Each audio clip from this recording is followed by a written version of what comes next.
Recording चालू आहे बिटू बिटू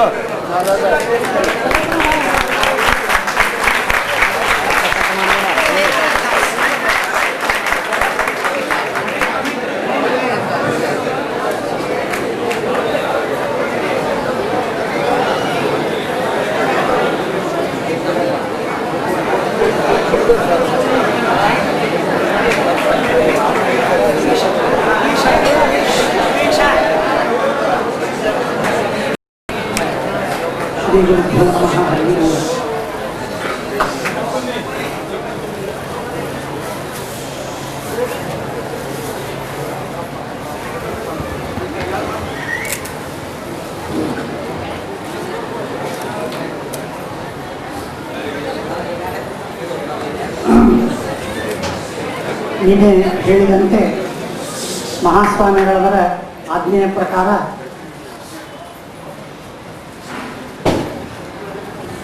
ನಮ್ಮ 3-4 ಜನ ವಿದ್ಯಾರ್ಥಿಗಳು ಬಂದಿದ್ದರು. ವಿದ್ಯಾರ್ಥಿಗಳು ಅಂದರೆ ನಾನು ವಿದ್ಯಾರ್ಥಿಗಳು ಅಂತ ಕರಿತೇನೆ, ಆದರೆ ಅವರು ಉತ್ತಮ ವಿದ್ವಾಂಸರು. ಅವರು ಮಹಾಭಾರತ ತಾತ್ಪರ್ಯ ನಿರ್ಣಯ ಗ್ರಂಥವನ್ನು ಬಹಳ ಸುಂದರವಾಗಿ ಸಂಶೋಧನೆ ಮಾಡಿ ಉಪಲಬ್ಧವಾದ ಎಲ್ಲ ಟಿಪ್ಪಣಿಗಳನ್ನು ಅದರಲ್ಲಿ ಸೇರಿಸಿ ಅದನ್ನು ಮುದ್ರಣ ಮಾಡಲಿಕ್ಕೆ DTP ಕರೆಕ್ಷನ್ ಇತ್ಯಾದಿಗಳನ್ನು ಮಾಡಿದ್ದಾರೆ. ಒಂದೆರಡು ಮಾತುಗಳನ್ನು ಹೇಳ್ತೀವಿ.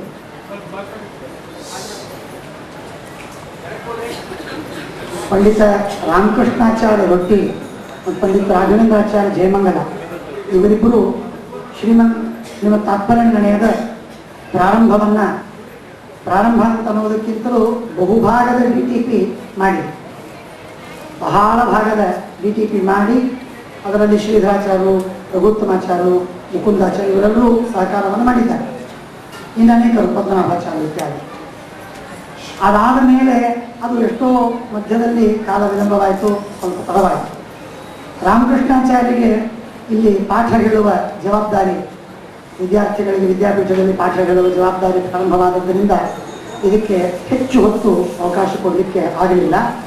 ಶ್ರೀಧರಾಚಾರ್ಯರು ಮದ್ರಾಸಿಗೆ ಹೋಗಿ ಅಲ್ಲಿ ಹೋದರು. ಬೇಡ ಅಂತ ಹೇಳ್ತಿದ್ವಿ, ಆದರೂ ಕೂಡ ಅವರು ಹೋದರು ಇತ್ಯಾದಿ. ಆಮೇಲೆ ಈಗ ಪಂಡಿತ ಶ್ರೀನಿವಾಸಾಚಾರ್ಯ ಮತ್ತು ಪಂಡಿತ ಜಯತೀರ್ಥಾಚಾರ್ಯ, ಈ ಜಯ ಮತ್ತು ಶ್ರೀನಿವಾಸ ತೀರ್ಥ ಇವರಿಬ್ಬರು ಬಹಳ ಉತ್ತಮವಾಗಿ ಅಹೋರಾತ್ರ ಕೂತು, ನಾನು ಅದನ್ನೇ ಹೇಳಿದೆ, ಸುಧಾ ಪಾಠ ಮುಗಿದ ಮೇಲೆ ಮನೆಗೆ ಹೋಗಿ ಮತ್ತು ಸೆಟ್ಲ್ ಆಗಬೇಕು ಅಥವಾ ಸಂಪಾದನೆಗೆ ವ್ಯವಸ್ಥೆ ಮಾಡ್ಕೋಬೇಕು, ಹಣದ ಕಾಸಿನ ವ್ಯವಸ್ಥೆ, ಮದುವೆ ಮಾಡ್ಕೋಬೇಕು, ಇವೆಲ್ಲ ಜವಾಬ್ದಾರಿಗಳು ಅಥವಾ ಕೆಲಸಗಳು ಅವಶ್ಯಕತೆ ಇರ್ತದೆ. ಅದು ಯಾವುದೂ ವಿಚಾರ ಮಾಡಿ ಇವತ್ತಿಗೆ 2 ವರ್ಷಗಳಾಯ್ತು. 2 ವರ್ಷ ಅಲ್ಲ, 2 ವರ್ಷ 6 ತಿಂಗಳಾಯ್ತು. ಆದರೆ ಅವರು ಏನೂ ವಿಚಾರ ಮಾಡದೆ ಇಲ್ಲಿ ಶ್ರೀಮನ್ಯಾಯ ಸುಧಾ ಶ್ರೀಮದ್ ತಾತ್ಪರ್ಯ ನಿರ್ಣಯದ ಗ್ರಂಥದ ವ್ಯಾಖ್ಯಾನವನ್ನು, ಟಿಪ್ಪಣಿಗಳನ್ನು ಎಡಿಟ್ ಮಾಡುವುದಕ್ಕಾಗಿ ಇಲ್ಲಿ ತಮ್ಮನ್ನು ತಾವು ತೊಡಗಿಸಿಕೊಂಡಿದ್ದಾರೆ. ಮನೆ ವಿಚಾರವನ್ನೂ ಮಾಡ್ತಾರೆ.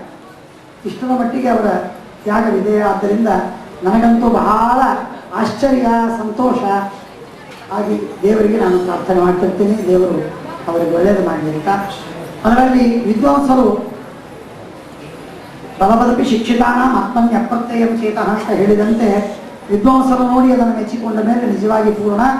ಆದರೂ ನಾನು ಅದನ್ನು ನೋಡ್ತಿದ್ದೀನಿ, ಟಿಪ್ಪಣಿಕಾರರು ಯಾವ ಯಾವ ಪ್ರಮಾಣಗಳನ್ನು ಕೊಟ್ಟಿದ್ದಾರೆ ಆ ಎಲ್ಲ ಪ್ರಮಾಣಗಳನ್ನು, ಅದು ಪದ್ಮಪುರಾಣದ್ದಿರ್ಬೋದು, ಕಲ್ಕಿ ಪುರಾಣದ್ದಿರ್ಬೋದು, ಅಗ್ನಿ ಪುರಾಣದ್ದಿರ್ಬೋದು, ವಾಮನ ಪುರಾಣದ್ದಿರ್ಬೋದು, ಲಿಂಗ ಪುರಾಣದ್ದಿರ್ಬೋದು, ಸ್ಕಂದ ಪುರಾಣದ್ದಿರ್ಬೋದು, ವಿಷ್ಣು ಪುರಾಣದ್ದಿರ್ಬೋದು, ಹರಿವಂಶ, ಮಹಾಭಾರತ, ಯಾವುದೇ ಗ್ರಂಥದ ಯಾವುದೇ ಪ್ರಮಾಣವನ್ನು ಇದ್ದರೆ ಅದರೊಳಗೆ 95 ಪಾಲು ಗ್ರಂಥಗಳು, ಮೂಲ ಆಕರಗಳು ಸಿಕ್ಕಿವೆ. ಅದನ್ನು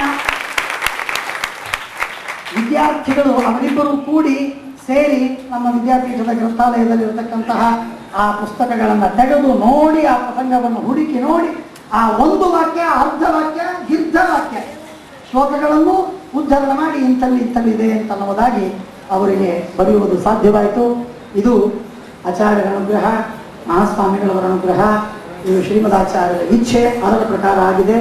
ಬಹಳ ಅದ್ಭುತವಾದ.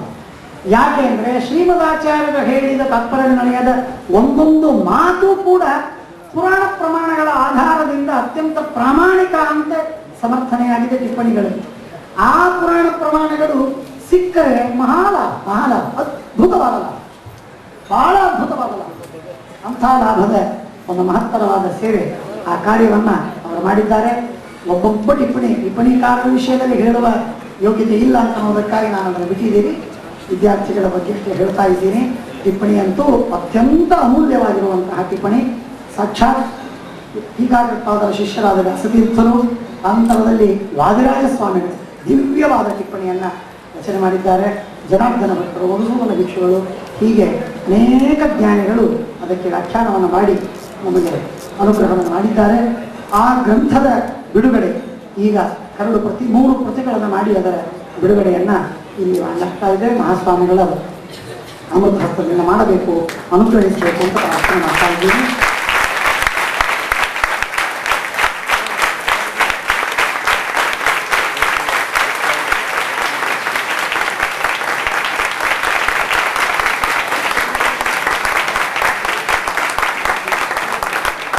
ಇದು ಕೇವಲ 3 ಅಧ್ಯಾಯಗಳು ಇಲ್ಲಿ ಮುದ್ರಣವಾಗಿದೆ. ಇನ್ನು ಕೆಲವೇ ತಿಂಗಳಲ್ಲಿ, 1-2 ತಿಂಗಳಲ್ಲಿ 10 ಅಧ್ಯಾಯಗಳು, ಅದರ ಮುಂದಿನ 1-2 ತಿಂಗಳಲ್ಲಿ ಎಲ್ಲ DTP ಆಗಿದೆ. ಕರೆಕ್ಷನ್ನು ಪ್ರಾಯ ಎಲ್ಲ ಆಗಿದೆ. ಇನ್ನೊಮ್ಮೆ ಫೈನಲ್ ಟಚ್ ಅಪ್ ಮಾಡಿ ಅದರ ಕರೆಕ್ಷನ್ ಆಗಿ ಅದನ್ನು ಉಳಿಸಿ ತಾತ್ಪರ್ಯದ ಮತ್ತೆ ಬಿಡುಗಡೆ ಆಗ್ತದೆ. ಮಹಾಸ್ವಾಮಿಗಳವರು ಸಂಪೂರ್ಣ ಪುಸ್ತಕ ಕೊಟ್ಟವರು, ಒದಗಿಸಿದವರು, ಆಜ್ಞೆ ಮಾಡಿದವರು, ಎಲ್ಲೆಲ್ಲೆಲ್ಲೋ ಇರುವಂತಹ ಪುಸ್ತಕಗಳನ್ನು ಸಂಪಾದನೆ ಮಾಡಿಸಿಕೊಟ್ಟಿದ್ದಾರೆ. ಆಮೇಲೆ ವಿದ್ಯಾರ್ಥಿಗಳಿಗೆ ನಮಗೆ ಮಹಾಸ್ವಾಮಿಗಳು ಸತ್ಯಾತ್ಮರು, ಸತ್ಯಾತ್ಮರಿಗೆ ಮಹಾಸ್ವಾಮಿಗಳು ಸತ್ಯ ಪ್ರಮೋದನೆ, ಅದರಲ್ಲೇ ವಿವಾದವಿಲ್ಲ ಇಲ್ಲ. ಆದ್ದರಿಂದ ಸತ್ಯಾತ್ಮ ತೀರ್ಥ ಶ್ರೀಪಾದಂಗಳವರು ಈ ಕಾರ್ಯವನ್ನು ಮತ್ತೆ ಪ್ರತಿಯೊಂದು ಕಾರ್ಯವೂ ಕೂಡ ಸತ್ಯಾತ್ಮ ತೀರ್ಥರದೇ, ಇದರಲ್ಲೇನಿಲ್ಲ. ಕೇವಲ ಕಿಂಕರರಾಗಿ ನಿಮಿತ್ತ ಮಾತ್ರರಾಗಿ ವಿದ್ಯಾರ್ಥಿಗಳು ಪಂಡಿತರು ಕೆಲಸ ಮಾಡಿದ್ದಾರೆ. ಆ ಭಾಗ್ಯ ನಮಗೆ ಕೊಟ್ಟಿದ್ದಾರೆ. ಆದ್ದರಿಂದ ಅನಂತ ಭಾಗ್ಯ. ಅದಕ್ಕಾಗಿ ಮಹಾಸ್ವಾಮಿಗಳವರಿಗೆ ಅನಂತ ಸಪ್ತಾಂಗ ನಮಸ್ಕಾರಗಳನ್ನು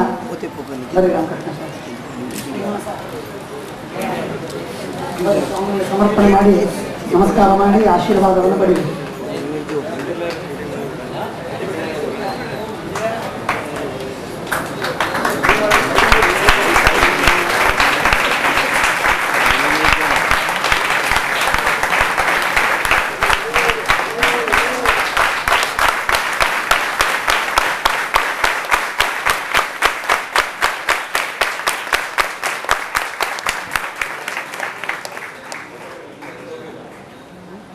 ರಾಘವೇಂದ್ರಾಚಾರ್ಯ ಬರಲಿಲ್ಲ,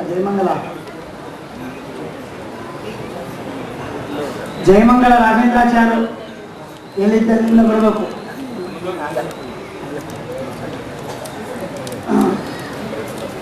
ಇನ್ನು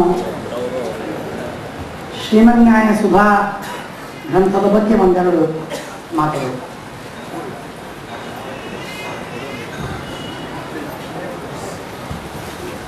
ಅನೇಕ ಬಾರಿ ನಾನು ಹೇಳಿದ್ದೀನಿ, ಇನ್ನೊಮ್ಮೆ ಹೇಳ್ತೀನಿ, ನನ್ನ ವಾಕ್ಶುದ್ಧಿಗಾಗಿ.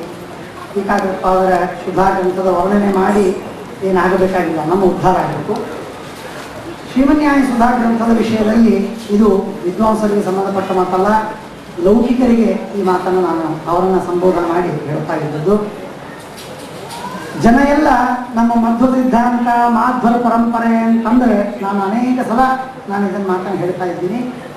ಏನು ಅಂತಂದರೆ ವೃಂದಾವನ, ಪ್ರದಕ್ಷಿಣೆ ನಮಸ್ಕಾರ, ಪಂಚಾಮೃತ, ಏಕಾದಶಿ ಉಪವಾಸ, ಸ್ವಾಮಿಗಳು ಬಂದರೆ ಪಾಪಪೂಜಾ, ಮುದ್ರಾಧಾರಣ.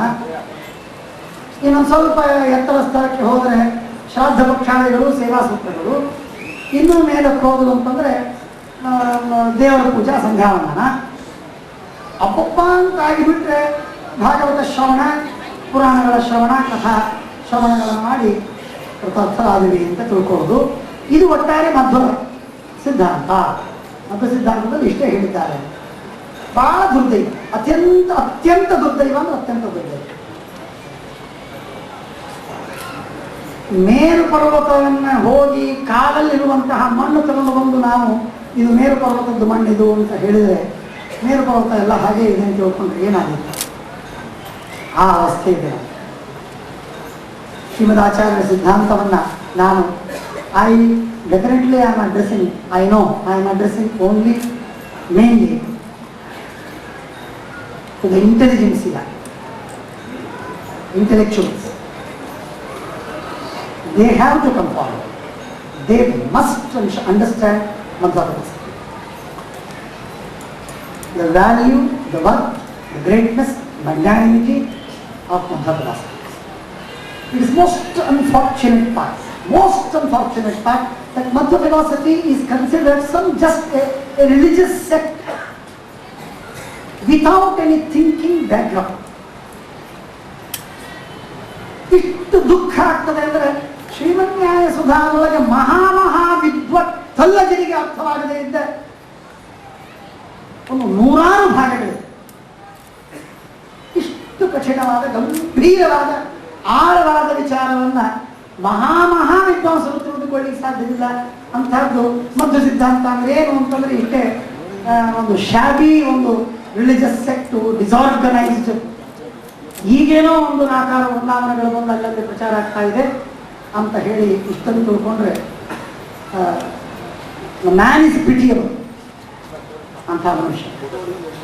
ದಯವಿಟ್ಟು ವಿದ್ವಾಂಸರು ಚೆನ್ನಾಗಿ ಲೌಕಿಕರು ಇದನ್ನು ಚೆನ್ನಾಗಿ ತಿಳ್ಕೋಬೇಕು. ಎರಡನೇ ಮಾತು ನಾನು ಹೇಳ್ತಾ ಇದ್ದೀನಿ, ಇದು ಬಹಳ ಕಠಿಣವಾದ ವಿಚಾರಗಳನ್ನು ಹೇಳ್ತಾ ಇದೆ ಅಷ್ಟೇ ಅಲ್ಲ, ಇದು ಬರೀ ಭಾರತೀಯ ಅಲ್ಲ, ನಮ್ಮ ಸಿದ್ಧಾಂತದ್ದಲ್ಲ. ಪಾಶ್ಚಾತ್ಯ ತತ್ವಜ್ಞಾನ, ವೆಸ್ಟರ್ನ್ ಫಿಲಾಸಫಿ ಎಷ್ಟೆಷ್ಟಿದೆ. ಅಂದಿನಿಂದ ನಾವು 16 ದಿನಗಳಲ್ಲಿ ಅನೇಕ ಲೌಕಿಕರು ಬಂದಿದ್ದರು. ಅವರ ಮುಂದೆ ಹೇಳುವುದಕ್ಕೆ ಅನುಗ್ರಹ ಪ್ರೇರಣೆ ಮಾಡಿದರು ಸ್ವಾಮಿಗಳು, ಆಚಾರ್ಯರು. ಆದ್ದರಿಂದ ಹೇಳುವ ಪ್ರಯತ್ನವನ್ನು ಮಾಡಿದೆ. ಪಾಶ್ಚಾತ್ಯ ತತ್ವಜ್ಞಾನವನ್ನ ಕೇವಲ ಶ್ರೀಮದಾಚಾರ್ಯರ ಟೀಕಾಕರ್ತಾವರ ಸುಧಾದಿ ಗ್ರಂಥಗಳಿಂದ ಎಂಥ ಅದ್ಭುತವಾದ, ಜಗತ್ತಿನೊಳಗೆ ಪ್ರಸಿದ್ಧವಾದ ಗ್ರಂಥವನ್ನು ಸುಲಭವಾಗಿ ಖಂಡನ ಮಾಡಲಿಕ್ಕಾಗತ್ತೆ ಅಂತ ಅನ್ನೋದಕ್ಕೆ ಶ್ರೀಮನ್ಯಾಯ ಸುಧಾ ಓದಿದರೆ ಗೊತ್ತ, ಅದನ್ನು ಮನನ ಮಾಡಿದರೆ, ಚಿಂತನ ಮಾಡಿದರೆ ಬಹಳ ಅತೀಕರಣವಾಗಿರತಕ್ಕಂತಹ ಅತ್ಯಂತ ಸ್ಕೆಪ್ಟಿಕ್ಸ್ ಅಂಥವರನ್ನೂ ಖಂಡನ ಮಾಡಬೇಕು. ಬಹಳ ವಿಚಿತ್ರವಾಗಿದೆ. ಹೀಗಾಗಿ ಶ್ರೀಮದಾಚಾರ್ಯರ ಟೀಕಾಕೃತಾದರ ಗ್ರಂಥಗಳ ವಿಶೇಷವಾದಂತಹ ಮಹಿಮೆಯನ್ನು ತಿಳ್ಕೊಂಡು ಶ್ರೀಮದಾಚಾರ್ಯ ಸಿದ್ಧಾಂತದ ಪ್ರಾಮಾಣಿಕತ್ವವನ್ನು ಅರ್ಥ ಮಾಡಿಕೊಂಡು ಸಿದ್ಧಾಂತದ ವಿಷಯದಲ್ಲಿ ಅತ್ಯಂತ ವಿಶ್ವಾಸವನ್ನು ನಾವೆಲ್ಲರೂ ಹೊಂದಬೇಕು ಅಂತ ನನ್ನ ಕಳಕಳಿಯ ದಿನ. ನಿಮ್ಮ ಹತ್ರ ಇರತಕ್ಕಂತಹ ವಿದ್ವಾಂಸರ ಹತ್ರ ಹೋಗಿ ಕೇಳಿ ತಿಳಿದು ಸಿದ್ಧಾಂತವನ್ನು ಗಟ್ಟಿಯಾಗಿ ತಿಳ್ಕೊಳ್ಳಿ. ನಿಮ್ಮ ಮನಸ್ಸಿಗೆ ಒಪ್ಪಿಗೆ ಆಗದ ಹೊತ್ತು ಒಪ್ಪಬೇಡಿ. ಯುಕ್ತಿಯುಕ್ತವಾಗಿ ಅದು ಸಮಂಜಸವಾಗಿದೆ ಅಂತ ರ್ಯಾಷನಲಿಸ್ಟಿಕ್ ಅಪ್ರೋಚಿನಿಂದ ಚೆನ್ನಾಗಿ ಮನಸ್ಸಿಗೆ ಒಪ್ಪಿಗೆ ಆದರೆ ಒಪ್ಪಿ, ಇಲ್ಲದೆ ಒಪ್ಪಬೇಡಿ. ಅಷ್ಟು ಅದ್ಭುತವಾಗಿದೆ ಶ್ರೀಮದ್ ಆಚಾರ್ಯರ ಒಂದೊಂದು ಸಣ್ಣ ಸಣ್ಣ ಮಾತುಗಳು ಅಷ್ಟೇ ಅದ್ಭುತವಾಗಿದೆ. ಆದ್ದರಿಂದ ಅವುಗಳ ಬಗ್ಗೆ ಬಹಳ ವಿಚಿತ್ರವಾಗಿ ಅಧ್ಯಯನವನ್ನು ನಾವು ಮಾಡಬೇಕು. ಲೌಕಿಕರು ಅದನ್ನು ಕೇಳಿ ತಿಳಿದುಕೊಳ್ಳಬೇಕು ಅಂತಂದಾಗ ಮಾತ್ರ ಸಿದ್ಧಾಂತದ ಪ್ರಚಾರ ತಕ್ಕ ಮಟ್ಟಿಗೆ ಆಗಲು ಸಾಧ್ಯ, ವಿಶ್ವಾಸ ಬರಲಿಕ್ಕೆ ಸಾಧ್ಯ. ಹೊರಗಿನವರು ಅಧ್ಯಯನ ಮಾಡ್ತಾರೋ ಅವ್ರಿಗೆ ಪ್ರಚಾರ ಆಗಬೇಕು, 4 ಮಂದಿಗೆ ಹೋಗಬೇಕು ಅಂತ ನಮ್ಮ ಜನ ಎಲ್ಲ ಅಂತಿರ್ತಾರೆ. ಏನು 4 ಜನರಿಗೆ ಹೋಗಬೇಕು? ಮಾಧ್ವರು, ನಾನು ಬೇರೆಯವರು ಓದಬಾರ್ದು ಅಂತ ಹೇಳುವುದಿಲ್ಲ, ಮಾಧ್ವರು ಮಧ್ವ ಸಿದ್ಧಾಂತವನ್ನು ಓದದಿರುವ ಸಂದರ್ಭದಲ್ಲಿ ಬೇರೆಯವರು ಓದಬೇಕು ಅಥವಾ ಓದಬಾರದು ನಾನೇನು ಹೇಳುವುದಿಲ್ಲ. ಓದಲಿಲ್ಲ, ಲಕ್ಷಾಂತರ ಕೋಟ್ಯಾಂತರ ಮಾಧ್ವರೇ ಓದಿಲ್ಲ, ಗಂಧವೂ ಇಲ್ಲ, ಸಂಪರ್ಕವೇ ಇಲ್ಲ. ಇಂಟೆಲೆಕ್ಚುವಲ್ಸ್, ನಾನು ಹೇಳುವುದು ಮತ್ತೆ ಪುನಃ ಹೇಳ್ತೀನಿ, ಎಲ್ಲರೂ ಓದಬೇಕು, ವಿಶೇಷವಾಗಿ ಇಂಟೆಲೆಕ್ಚುವಲ್ಸ್. ಕಾರ್ಪೊರೇಟ್ ಲೆವೆಲ್ಲಿನೊಳಗೆ ಭಾರಿ ಎತ್ತರದ ಸ್ಥಾನದಲ್ಲಿ ಕೆಲಸ ಮಾಡತಕ್ಕಂತಹ ಜನ ಅವಶ್ಯವಾಗಿ ಮಧ್ವಾಚಾರ್ಯ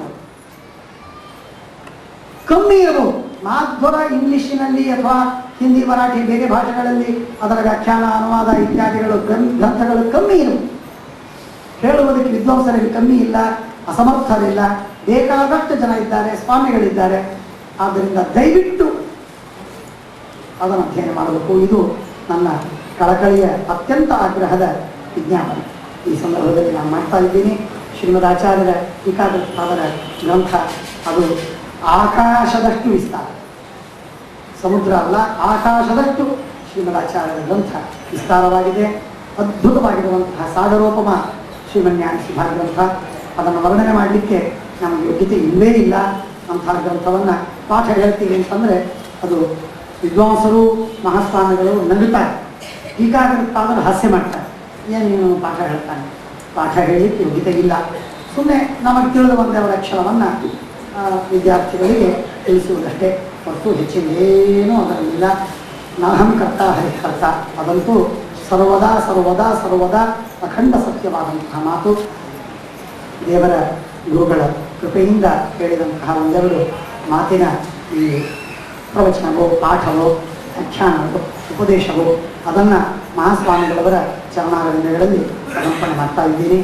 ಮಹಾಸ್ವಾಮಿಗಳವರು ಈ ಉಪಕಾರಕ್ಕೆ ನಿನ್ನೆ ಮಹಾಸ್ವಾಮಿಗಳವರು ಹೇಳಿದಂತೆ ಈ ಉಪಕಾರಕ್ಕೆ ಹೇಳಿದ ಆ ಎಲ್ಲ ದೇವತೆಗಳಿಗೆ, ಗುರುಗಳಿಗೆ, ಪರಮಾತ್ಮ ಶ್ರೀಮದಾಚಾರ್ಯರಿಗೆ, ಪರಮಾತ್ಮನಿಗೆ ಅನಂತ ಅನಂತ ಅನಂತ ಅನಂತ ನಮಸ್ಕಾರಗಳನ್ನು ಮಾಡುವುದು ಬಿಟ್ಟರೆ ಇನ್ನೇನು ನಮಗೆ ಸಾಧ್ಯವಿಲ್ಲ. ಇಷ್ಟನ್ನು ಹೇಳುವುದಕ್ಕೆ ನಮಗೆ ಅನುಗ್ರಹವನ್ನು ಮಾಡಿದಂತಹ ಸಂಪ್ರದಾಯ ಪ್ರವರ್ತಕರಾದ ನಮ್ಮ ಪರಮಗುರುಗಳಾದ ಸತ್ಯಧ್ಯಾನ ತೀರ್ಥ ಶ್ರೀಪಾದಂಗಳವರು, ಅವರ ಹೆಸರಲ್ಲಿ ವಿದ್ಯಾಪೀಠ, ಅವರ ಹೆಸರಲ್ಲಿ ನಾವು ಬದುಕಿದ್ದೇವೆ, ಅವರ ಹೆಸರಲ್ಲಿ ನಮ್ಮ ಪ್ರಾಣ ಸಂಚಾರ ಆಗ್ತಾ ಇದೆ, ಅವರ ಹೆಸರಲ್ಲಿ ನಮ್ಮ ಹೃದಯ ಮಿಡಿತಾ ಇದೆ, ಅವರ ಹೆಸರಲ್ಲಿ ಒಂದೆರಡು ಶಬ್ದವನ್ನು ಅಂತೀವಿ. ಇಲ್ಲೊಂದು ತುತ್ತು ಏನಾದರೂ ಅನ್ನ ಉಣ್ಣಬೇಕಾಗಿದ್ದರೆ ಸತ್ಯಧ್ಯಾನ ತೀರ್ಥ ಶ್ರೀಪಾದಂಗಳವರು ಮಾಡಿದ ಅನ್ನದಾನದ, ಜ್ಞಾನದಾನದ, ಅವರ ಪುಣ್ಯದಿಂದ, ಅವರ ಅನುಗ್ರಹದಿಂದ ನಮಗೆ ಇಲ್ಲಿ ಸಾಧ್ಯವಾಗ್ತಾ ಇದೆ.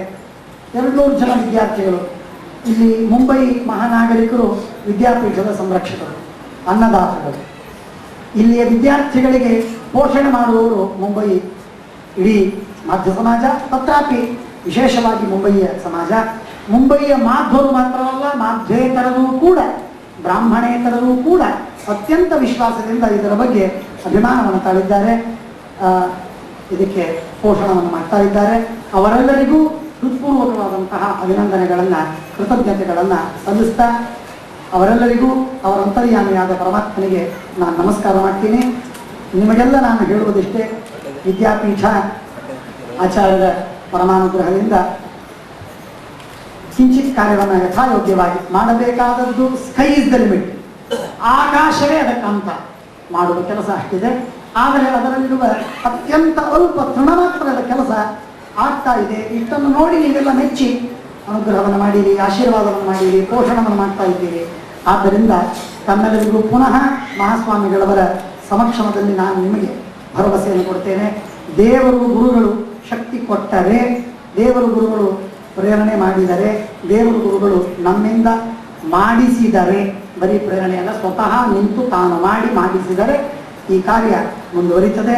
ಪರಮಾತ್ಮ ಇದೇ ರೀತಿಯಾಗಿ ಸ್ವೀಕಾರವನ್ನು ಮಾಡಲಿ ಅಂತ ನಾನು ಕೇಳಿಕೊಳ್ತೇನೆ. ಸುಧಾ ಪಾಠವನ್ನು ಹೇಳುವುದಕ್ಕೆ ತೀರ್ಥಾಚಾರ್ಯರು ಬೆಳಗಿನ ಜಾವ ಏನೇನೋ ಎಲ್ಲ ಮಾತುಗಳನ್ನು ಹೇಳಿ, ಅವರಿಗೆ ಮಾತಾಡೋದು ಸ್ವಭಾವ, ಅದಕ್ಕಾಗಿ ಅವರು ಯೂನಿವರ್ಸಿಟಿಯಲ್ಲಿ ಕೆಲಸ ಮಾಡ್ತಾರೆ. ಹಾಗಾಗಿ ಮಾತಾಡೋ ಸ್ವಭಾವ ಅಂತಂದಮೇಲೆ ಅವರು ಮಾತಾಡ್ತಾರೆ. ಎಲ್ಲವನ್ನು ಸತ್ಯ ಅಂತ ತಿಳ್ಕೊಂಡಿಲ್ಲ ನಿಮಗೆ ಗೊತ್ತು, ಯಾಕೆಂದರೆ ಪ್ರತ್ಯಕ್ಷ ಬಾಧ ಬರ್ತದೆ. ಪ್ರತ್ಯಕ್ಷ ಬಾಧ ಬಂದಾಗ ಆಗ ಮಕ್ಕಳ ಸರ್ವಥಾ ಅಪ್ರಾಮಾಣ್ಯ ವೇದಗಳಿಗೂ. ಇನ್ನು ಜಯತೀರ್ಥಾಚಾರ್ಯರ ಮಾತಿಗಂತೂ ಅಪ್ರಾಮಾಣ್ಯ ಇದ್ದೇ ಇದೆ. ಆದರೆ ಒಂದೆರಡು ಮಾತುಗಳು ಮಾತ್ರ ಇದರಲ್ಲಿ ಸತ್ಯ. ಏನು ಸತ್ಯ ಅಂತಂದರೆ, ನಿನ್ನೆ ಮಹಾಸ್ವಾಮಿಗಳು ಹೇಳಿದ ಪ್ರಕಾರ ನಮಗೆ 4 ಜನರಿಗೆ, ನಾವು 4 ಜನ ಇದ್ವಿ ಆಗ, ನಾನು, ತೀರ್ಥಾಚಾರ್ಯರು, ಮಧ್ವಾಚಾರ್ಯರು, ಶ್ರೀನಿವಾಸಾಚಾರ್ಯರು, 4 ಮಂದಿ ಇಲ್ಲಿ ಮಹಾಸ್ವಾಮಿಗಳ ಚಾತುರ್ಮಾಸ್ಯ ಇಲ್ಲೇ ಆಯಿತು. ಚಾತುರ್ಮಾಸ್ಯ ಆದ ಮೇಲೆ 4 ಜನರನ್ನು ಕರ್ಕೊಂಡು ಹೋಗಿ ಮಾತನಾಡಿಕೊಂಡಿದ್ರು. ಆಚಾರ್ಯ ಕರ್ಕೊಂಡು ಹೋಗಿ ಸತ್ಯ ಪ್ರಮೋದ ತೀರ್ಥರು ಅಲ್ಲಿ ನಿಂತಿದ್ರು. ಒಳಗಿನ ರೂಮ್, ಆ ಒಳಗಿನ ರೂಮ್ ಒಳಗೆ ಸ್ವಾಮಿಗಳು ನಿಂತಿದ್ರು. ಸ್ವಾಮಿ ನಮಸ್ಕಾರ ಹಾಕ್ತೀವಿ ಅಂತ ಹೇಳಿದ್ರು. ನಾವು ಸಾಷ್ಟಾಂಗ ನಮಸ್ಕಾರ ಹಾಕಿದ್ವಿ. ನಾನು ಪ್ರತಿ ಸಲ ಹೇಳ್ತೀನಿ, ಪ್ರತಿನಿತ್ಯ ಸ್ಮರಣ ಮಾಡ್ತೀವಿ. ಸ್ವಾಮಿಗಳಿಗೆ ಹೇಳಿದರು, ಇವರೆಲ್ಲರೂ ವಿಶ್ರಾಂತಿ ಪ್ರಿಯರು, ಇವರಿಗೆ ಅಭ್ಯಾಸ ಅದೇನು ಬೇಡ, ಅಭ್ಯಾಸ ಮಾಡುವುದಿಲ್ಲ, ಇವರೆಲ್ಲ ಅಭ್ಯಾಸ ಮಾಡುವ ಹಾಗೆ ಅನುಗ್ರಹ ಮಾಡಿರಿ. ನೀವು ಸಂತುಷ್ಟವಾಗಿದ್ದರೆ, ಇವರು ಸೇವಾಕ್ಕೆ ಏನಾದರೂ ಸಂತುಷ್ಟವಾಗಿದ್ದರೆ ಅನುಗ್ರಹ ಮಾಡಿರಿ ಅಂತ ಹೇಳಿದ್ದಾರೆ. ಅವರು ನಮ್ಮ ಗುಣಗಳನ್ನು ನೋಡಿ ಅನುಗ್ರಹ ಮಾಡಿಲ್ಲ. ನಮ್ಮ ಗುಣಗಳನ್ನು ನೋಡಿ ಅನುಗ್ರಹ ಮಾಡಿದರೆ. ನಮ್ಮನ್ನಂಥ ಗುಣಗಳೇ ಇಲ್ಲ, ಕೇವಲ ದೋಷಗಳಿದೆ. ಆದರೆ ಆ ನಮ್ಮ ಆಚಾರ್ಯರು ಅವರಿಗೆ ಬಹಳ ಆತ್ಮೀಯರು, ಸೇವೆ ಮಾಡಿದ್ದಾರೆ ಅಂತನ್ನುವ ಆಚಾರ್ಯರ ಮೇಲಿನ ಅಭಿಮಾನದಿಂದ ನಿನ್ನ ಭಕ್ತರ ಆಣೆ ಅಂತಂದ ಹಾಗೆ ಆಚಾರ್ಯರ ಆಣೆ ಹಾಕಿದ್ದಕ್ಕಾಗಿ ಏನೋ ಸತ್ಯ ಪ್ರಮೋದರು ನಮ್ಮ ಮೇಲೆ ದಯೆಯನ್ನು ಮಾಡಿದರು, ಅನುಗ್ರಹವನ್ನು ಮಾಡಿದರು. ಸ್ವಾಮಿಗಳು, ಮಹಾಸ್ವಾಮಿಗಳು, ಹಿರಿಯ ಸ್ವಾಮಿಗಳು ಅನುಗ್ರಹ ಮಾಡಿದ್ದಕ್ಕೆ ಒಂದೆರಡು ಅಕ್ಷರ ನಮಗೆ ಬರುವಂತಾಗಿದೆ. ಈ ವಿದ್ಯೆಯ ಏನಾದರೂ ಪುಣ್ಯ, ಏನಾದರೂ ಇದರಿಂದ ಲಾಭ, ಮೋಕ್ಷದಲ್ಲಿ ಆನಂದ ಇದ್ರೆ ಅದು ಕೇವಲ ಸತ್ಯ ಪ್ರಮೋದ ತೀರ್ಥ ಶ್ರೀಪಾದಂಗಳವರ ಶ್ರೀಚರಣದಲ್ಲಿ.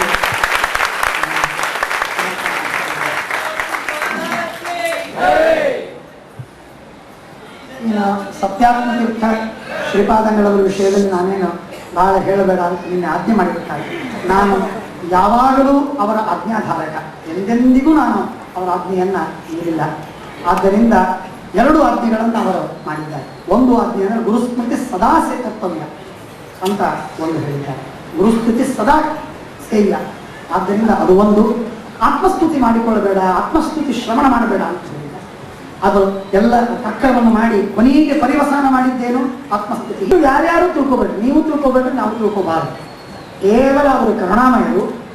ಏನೋ ನಿಮಿತ್ತದಿಂದ ಕರ್ಮಧರ್ಮ ಸಂಯೋಗದಿಂದ ನಮ್ಮ ಆಚಾರ್ಯರ ಪುಣ್ಯದಿಂದ ಅವರು ಇಲ್ಲಿ ಹುಟ್ಟಿದ್ರು, ಇಲ್ಲಿ ಬೆಳೆದರು ಅನ್ನುವ ಕಾರಣಕ್ಕೆ ನಮ್ಮ ಜೊತೆಗೆ ಇದ್ರು ಅಂತ ಅನ್ನೋದಕ್ಕಾಗಿ ಅವರು ಮಾಡ್ತಾರೆ.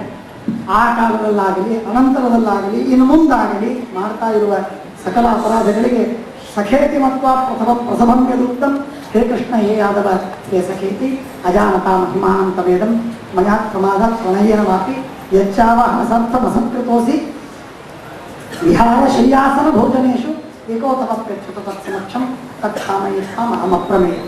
ಮಹಾಸ್ವಾಮಿಗಳಿಗೆ ಸಾಷ್ಟಾಂಗ ಪ್ರಣಾಮ ಮಾಡಿ ಆ ಎಲ್ಲ ಅಪರಾಧಗಳನ್ನು ಸ್ವಾಮಿಗಳು ಕ್ಷಮಾ ಮಾಡಬೇಕು, ಉದ್ಧಾರ ಮಾಡಬೇಕು ಅಂತ ಸ್ವಾಮಿಗಳಿಗೆ ಪುನಃ ಪುನಃ ಪುನಃ ಪುನಃ ಪುನಃ ಪುನಃ ಕೋಟಿ ಕೋಟಿ ನಮಸ್ಕಾರಗಳನ್ನು ಮಾಡಿ ಪ್ರಾರ್ಥನೆ ಮಾಡ್ತಾ ಇದ್ದೀನಿ. ನಮ್ಮ ತೀರ್ಥರೂಪರು ಆಚಾರ್ಯರು, ನಮ್ಮ ಸ್ವರೂಪೋದ್ಧಾರಕ ಗುರುಗಳಾಗಿರ್ತಕ್ಕಂತಹ ಆಚಾರ್ಯರು, ಅವ್ರ ವಿಷಯದಲ್ಲಿ ನಾನೇನು ಹೇಳಬೇಕಾದದ್ದಿಲ್ಲ, ಹೇಳಿಕ್ಕೆ ಸಾಧ್ಯವೂ ಇಲ್ಲ.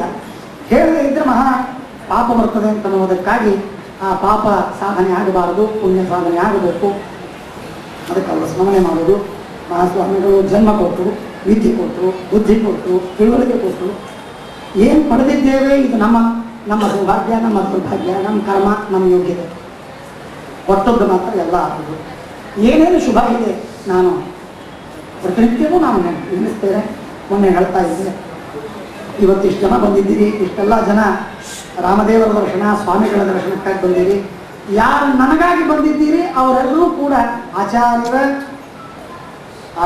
ಮೇಲಿನ ಭಕ್ತಿ, ವಿಶ್ವಾಸ, ಅಭಿಮಾನ, ಆ ಕಾರಣಕ್ಕಾಗಿ ನೀವೆಲ್ಲ ಬಂದಿದ್ದೀರಿ. ನನ್ನ ಸಲುವಾಗಿ ಬಂದಿರಿ ಅಂತ ನಾನು ಸರ್ಥ ತಿಳಿದಿಲ್ಲ. ಇಲ್ಲ ಅನ್ನದಾನ ನಡೀತದೆ, ನಮ್ಮ ತಂದೆ ತಾಯಿ ಮಾಡಿದ ಪುಣ್ಯ, ನಮ್ಮ ಅಜ್ಜ ತಾತ ಅವರು ಮಾಡಿದ ಪುಣ್ಯ, ಅದರಿಂದ ನಡೀತದೆ. ಇಲ್ಲಿ ವಿದ್ಯಾದಾನ ನಡೀತದೆ, ನಮ್ಮ ಆಚಾರ್ಯರ ಪುಣ್ಯದಿಂದ ನಡೀತದೆ. ಐಶ್ವರ್ಯವಿದೆ ಆಚಾರ್ಯರ ಪುಣ್ಯದಿಂದ, ವಿದ್ಯಾರ್ಥಿಗಳು ಬರ್ತಾರೆ ಆಚಾರ್ಯರ ಪುಣ್ಯದಿಂದ, ಲೌಕಿಕರು ಗೃಹಸ್ಥರು ಅಭಿಮಾನ ಮಾಡ್ತಾರೆ ಆಚಾರ್ಯರ ಪುಣ್ಯದಿಂದ, ನಮಗೇನಾದ್ರೂ ಶ್ರೇಯಸ್ಸ ಆಗ್ತದೆ ಆಚಾರ್ಯರ ಪುಣ್ಯದಿಂದ, ಸತ್ಕರ್ಮ ಮಾಡ್ತೀವಿ ಆಚಾರ್ಯರ ಪುಣ್ಯದಿಂದ, ಪಾಠ ಪ್ರವಚನ ಮಾಡ್ತೀವಿ ಆಚಾರ್ಯರದು, ಭಕ್ತಿ ಮಾಡ್ತೀವಿ ಆಚಾರ್ಯ. ಸಮಸ್ತವು ಸಕಲ ನನಗೆ ನೀನೇ ಶ್ರೀಗರಿ ಅಂತ ದಾಸರು ಹೇಳಿದಂತೆ ಸಕಲ ನನಗೆ ನೀನೇ ಗುರುಗಳು ಅಂತ ಹೇಳಿ ಪರಮ ಗುರುಗಳಿಗೆ ಅದನ್ನು ಒಪ್ಪಿಸ್ತಾ ಇದ್ದೀವಿ. ನಿನ್ನ ಉರುಮೆಯಿಂದ ನಿಖಿಲ ಜನರು ಬಂದು ಮನ್ನಿಸುವರು. ಮಹಾರಾಯ ಎನ್ನ ಪುಣ್ಯಗಳಿಂದ ಈ ಪರಿ ಉಂಟೇನು, ಇಷ್ಟೆಲ್ಲ ಜನ ಬಂದು ಈ ಸುಧಾಮಂಗಳ ಪಾಠ, ಇಷ್ಟೆಲ್ಲ ಸ್ವಾಮಿಗಳು ಬರುವುದು, ಪೂಜೆ ಆಗುವುದು, ಈ ಎಲ್ಲ ಕಾರ್ಯಕ್ರಮವಾಗುವುದು ನಮ್ಮ ಯೋಗ್ಯತೆ, ನಮ್ಮ ಸಾಧ್ಯ ಅಲ್ಲ. ಆದ್ದರಿಂದ ಪರಮ ಪೂಜ್ಯ ಆಚಾರ್ಯರ ಹಾಗೂ ಮಾತೋಶ್ರೀಯವರ ಆದ ಚರಣಗಳಿಗೆ ಅನಂತ ಪ್ರಣಾಮಗಳನ್ನು ಮಾಡಿ, ತಂದೆ ತಾಯಿಗಳ ಜನ್ಮದ ಋಣ ಇರ್ತದೆ, ಅಷ್ಟು ತೀರಿ ಹೋದರೆ ಮುಗಿದು ಹೋಗ್ತದೆ ಅಂತ, ಉಳಿದವರ ಸಲುವಾಗಿ ಅದು ವಾಸ್ತವ ಇರಬಹುದು. ನಮ್ದಂತೂ ಈ ಋಣ ಅನಂತ ಕಾಲಕ್ಕಿದ್ದದ್ದು. ನಾನು ಹೇಳ್ತಾ ಇದ್ದೆ ಮೊನ್ನೆ, ಮನುಷ್ಯರಾಗಿ ಆಚಾರ್ಯರಲ್ಲಿ ಹುಟ್ಟೀರಿ ಅಂತನ್ನೋದಕ್ಕೆ ಒಂದೆರಡು ಅಕ್ಷರ ಓದೋ ಅಧಿಕಾರ, ಹೇಳೋ ಅಧಿಕಾರ, ಭಕ್ತಿ ಮಾಡಲಿಕ್ಕೆ ಅಧಿಕಾರ ಬಂತು. ನಾಯಿ, ಪ್ರಾಣಿ, ಪಶು, ಪಕ್ಷಿ, ಕ್ರಿಮಿ, ಕೀಟಗಳಲ್ಲಿ ನಾವು ಹುಟ್ಟಿದ್ರೆ ನಮ್ಮ ಕರ್ಮಾನುಸಾರವಾಗಿ ಕೋಟಿ ಕೋಟಿ ಜನ್ಮಗಳು ಬಂದಿವೆ.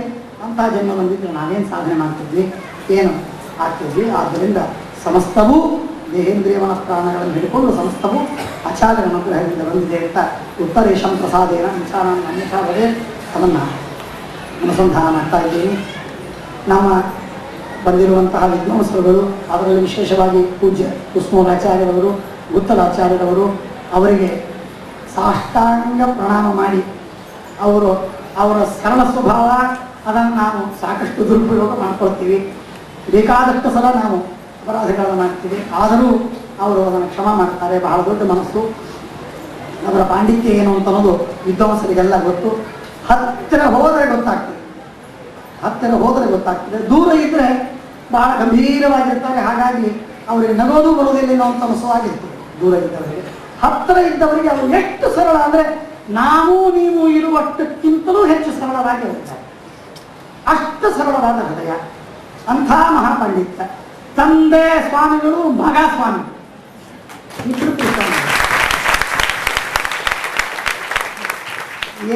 ಅದಕ್ಕೇನು ಪುಣ್ಯಕ್ಕೆ ಮಿತಿ ಇಲ್ಲ. ಅಂಥ ಕುಂದಾಪುರ ಸ್ವಾಮಿಗಳು ಒಂದ್ಸಲ ಹೇಳಿದರು. ಕುಂದಾಪುರ ಸ್ವಾಮಿಗಳು ಸತ್ಯಾತ್ಮನಿಗೆ ಆಶ್ರಮವಾಯಿತು. ಆಶ್ರಮ ಅಂದರೆ ಬೆಂಗಳೂರಿಗೆ ಬಂದಾಗ ನಮ್ಮ ಮಠಕ್ಕೆ ಬರಬೇಕು ಅಂತಂದರು. ಅಲ್ಲೇ ಬಂದಿದ್ರು, ಸ್ವಾಮಿಗಳ ಭೇಟಿಯಾಗಿ ಕೂತ್ಕೊಂಡು ಹೇಳಿದ್ರು. ಆಚಾರ್ಯರು ಹೇಳಿದ್ರು, 50 ವರ್ಷ ನೀವು, ನಿಮ್ಗೆ ಎಷ್ಟು ವರ್ಷ ಅಂತ ಹೇಳಿದ್ರು? 50 ವರ್ಷ ಅಂತ ಹೇಳಿದ್ರು. 52 ವರ್ಷದವರೆಗೆ ನೀವು ಸ್ವಾಮಿ ಶ್ರೀಪಾದ ಪುತ್ರರಾಗಿ ನೀವು ಸಾಧನೆ ಮಾಡಿದ್ರಿ. ಈಗ ಶ್ರೀಪಾದ ಪುತ್ರರೂ ಹೌದು, ಶ್ರೀಪಾದ ಪಿತಾಶ್ರೀನೂ ಹೌದು. ಇನ್ನು 50 ವರ್ಷದವರೆಗೆ ನೀವು ಶ್ರೀಪಾದರ ತಂದೆಯಾಗಿ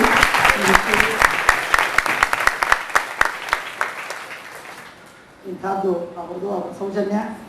ಅವರ ಈ ಸಂದರ್ಭದಲ್ಲಿ ಎಷ್ಟು ಉಚಿತ ಅಂತ ನಮಗೆ ಗೊತ್ತಿಲ್ಲದೆ ಇದ್ದರೂ ಕೂಡ ನಾನು ಸ್ವಾಮಿಗಳ ಸನ್ನಿಧಾನದಲ್ಲಿ ಸಮರ್ಪಣೆ ಮಾಡ್ತಾ ಇದ್ದೀನಿ. ಸಮರ್ಪಣೆ ಮಾಡಲಿಕ್ಕೆ ತಪ್ಪಿಲ್ಲ.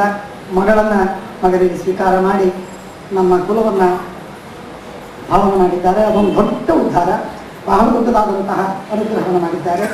ಮತ್ತೆ ಪುನಃ ಈ ಎಲ್ಲ ಗುರುಗಳಿಗೆ ಅದಕ್ಕಾಗಿಯೂ ಅನಂತ ಕೃತಜ್ಞತೆಗಳನ್ನು ನಮಸ್ಕಾರ ಪೂರ್ವಕವಾಗಿ ಸಮರ್ಪಣೆ ಮಾಡ್ತಾ, ಹಿರಿಯರಾದಂತಹ ಗುರುಗಳಾದ ಪೂಜ್ಯ ಅಶ್ವತ್ಥಾಮಾಚಾರ್ಯರು, ಪೂಜ್ಯ ಕೃಷ್ಣಾಚಾರ್ಯರು, ಇವರು ಮಾಡಿದ ಕರುಣಾ, ದಯಾ, ಅಭಿಮಾನ, ವಿಶ್ವಾಸ, ಅನುಗ್ರಹ ಅಷ್ಟು ಇಷ್ಟು ಅಂತಲ್ಲ, ವಿದ್ಯಾಪೀಠದ ಎಲ್ಲ ಜನರಿಗೂ ಗೊತ್ತು.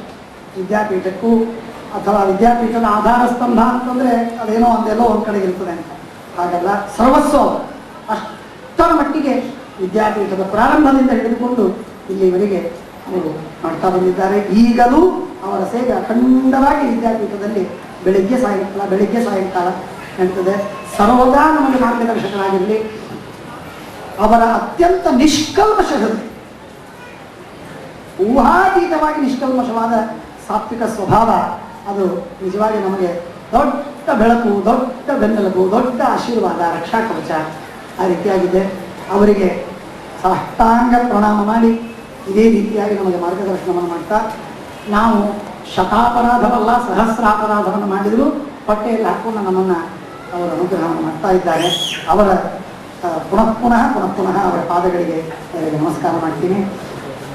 ಇನ್ನು ಅನೇಕ ನಮ್ಮ ಆಚಾರ್ಯರಲ್ಲಿ ಅಧ್ಯಯನ ಮಾಡಿದ ಗಲಗಲೆ ಗಂಗಾಚಾರ್ಯನ ಮೊದಲು ಮಾಡಿ ಎಲ್ಲ ವಿದ್ವಾಂಸರು, ಅವರೆಲ್ಲ ವಿದ್ವಾಂಸರು ಕೂಡ ನಮ್ಮ ಅಣ್ಣಂದಿರಿದ್ದಾರೆ. ಆ ಎಲ್ಲ ಅಣ್ಣಂದಿರಿಗೂ ಅವರು ಮಾಡುವ ಒಬ್ಬೊಬ್ಬರು ಮಹಾ ಸಮರ್ಥರು, ಭಾರಿ ಗಟ್ಟಿಗಳು. ವಿದ್ಯಾಪೀಠದ ಆಚಾರ್ಯರ ಶಿಷ್ಯರು, ಈ ವಿದ್ಯಾಪೀಠದ ವಿದ್ಯಾರ್ಥಿಗಳು ಸುಮಾರು 9 ಜನ ಸ್ವಂತ ಭವನವನ್ನು, ದೊಡ್ಡ ವಿದ್ಯಾಪೀಠಗಳನ್ನು ಕಟ್ಟಿ ನಿರ್ಮಾಣ ಮಾಡಿ ಸ್ವಾಮಿಗಳಿಗೆ, ಆಚಾರ್ಯರಿಗೆ ಅದನ್ನು ಸಮರ್ಪಣೆ ಮಾಡಿದ್ದಾರೆ.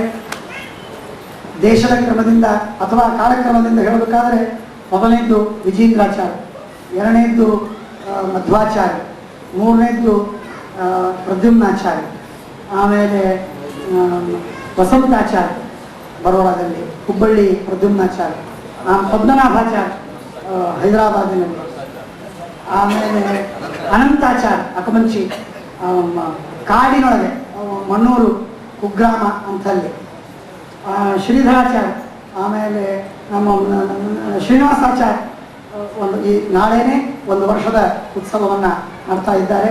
ಅವರು ತಮ್ಮೆಲ್ಲರಿಗೂ ಕೂಡ ಆಮಂತ್ರಣವನ್ನು ಕೊಡಬಹುದು. ವಿರಾರದಲ್ಲಿ ದೊಡ್ಡದಾದಂತಹ ಕಾರ್ಯಕ್ರಮ. ಮಳಿಗೆ ಜಯತೀರ್ಥಾಚಾರ್ಯ, ಮಖಾಶಿ ಮಧ್ವಾಚಾರ್ಯ ಇವರು ಭವನಗಳನ್ನು ಕಟ್ಟಿ ಪಾಠ ಪ್ರವಚನವಂತೂ ಪ್ರತಿಯೊಬ್ಬರು ಮಾಡ್ತಾ ಇದ್ದಾರೆ. ಭವನಗಳನ್ನು ಕಟ್ಟಿ ವಿದ್ಯಾಪೀಠವನ್ನು ನಿರ್ಮಾಣ ಮಾಡಿ ಪಾಠ ಪ್ರವಚನವನ್ನು ಮಾಡ್ತಾ ಇದ್ದಂತಹ ದೊಡ್ಡ ಸೇವೆ ಸಮಾಜದಲ್ಲಿ ಅದ್ಭುತವಾದ ರೀತಿಯಲ್ಲಿ ಮಾಡಿದ ಈ ಎಲ್ಲ ನನ್ನ ಅಣ್ಣಂದರಿಗೆ ಹಾಗೂ ನನ್ನ ತಮ್ಮಂದರಿಗೆ ಇವರೆಲ್ಲರಿಗೂ ಕೂಡ ಅಣ್ಣಂದರಿಗೆ ನಮಸ್ಕಾರ ಮಾಡ್ತೀನಿ, ತಮ್ಮಂದರಿಗೆ ದೇವರು ಒಳ್ಳೆಯದು ಮಾಡಲಿ ಅಂತ ಆಶೀರ್ವಾದ ಮಾಡ್ತೀನಿ. ದೊಡ್ಡ ಭಾಗ್ಯ. ಈ ವಿಧವಾದಂತಹ ಭಾಗ್ಯವನ್ನು ನಮಗೆ ಭಗವಂತ ಸದಾಕಾಲ ಕರುಣಿಸಲಿ ಅಂತ ನಾನು ಪ್ರಾರ್ಥನೆ ಮಾಡ್ತಾ ಇದ್ದೀನಿ. ನಮ್ಮ ಇವತ್ತಿನ ಈ ಸುಧಾಮಂಗಳ ಸುಧಾವನ್ನು ಓದ್ತಕ್ಕಂತಹ ವಿದ್ಯಾರ್ಥಿಗಳಿಗೂ ನಮಗೂ ಇರುವಂತಹ ಬಾಂಧವ್ಯ ಬಹಳ ವಿಚಿತ್ರ ಇರ್ತದೆ. ನಮಗೂ ನಮ್ಮ ಮಕ್ಕಳಿಗೂ ಅಷ್ಟಿರುವುದಿಲ್ಲ. ಅವರನ್ನು ಕಳಿಸುವಾಗ ಏನು ನಮಗೆ ಬಹಳ ವಿಕಾರ ಆಗುವುದಿಲ್ಲ. ಆದರೆ ವಿದ್ಯಾರ್ಥಿಗಳನ್ನು ಕೊಟ್ಟು ಕಳಿಸುವುದು ಮಾತ್ರ ಕರಳೆ ಹೊರಟಿರ್ತಾರೆ. ಅಷ್ಟು ಏನೋ ದೇವರು ಬಾಂಧವ್ಯವನ್ನು ಕೂಡಿಸಿರ್ತಾನೆ. ಅದು ಆಚಾರ್ಯ ಅನುಗ್ರಹದಿಂದ, ಸ್ವಾಮಿಗಳು, ದೇವರ ಗುರುಗಳ ತತ್ವಾಭಿಮಾನ ದೇವತೆಗಳ ಅನುಗ್ರಹದಿಂದ ಆ ವಿಧವಾದಂತಹ ಬಾಂಧವ್ಯ ಬಂದಿರ್ತದೆ. ಎಲ್ಲ ವಿದ್ಯಾರ್ಥಿಗಳು 29 ಜನ ವಿದ್ಯಾರ್ಥಿಗಳು ಈಗ ಸುಧಾ ಗ್ರಂಥವನ್ನು ಓದಿ ಮಂಗಳವನ್ನು ಮಾಡಿಕೊಂಡು, ಈ ವರ್ಗದಲ್ಲಿದ್ದವರು ಮಂಗಳವನ್ನು ಮಾಡಿಕೊಂಡು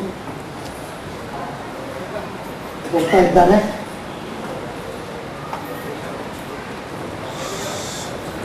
ಏನು ಹೇಳಬೇಕು ಗೊತ್ತಿಲ್ಲ.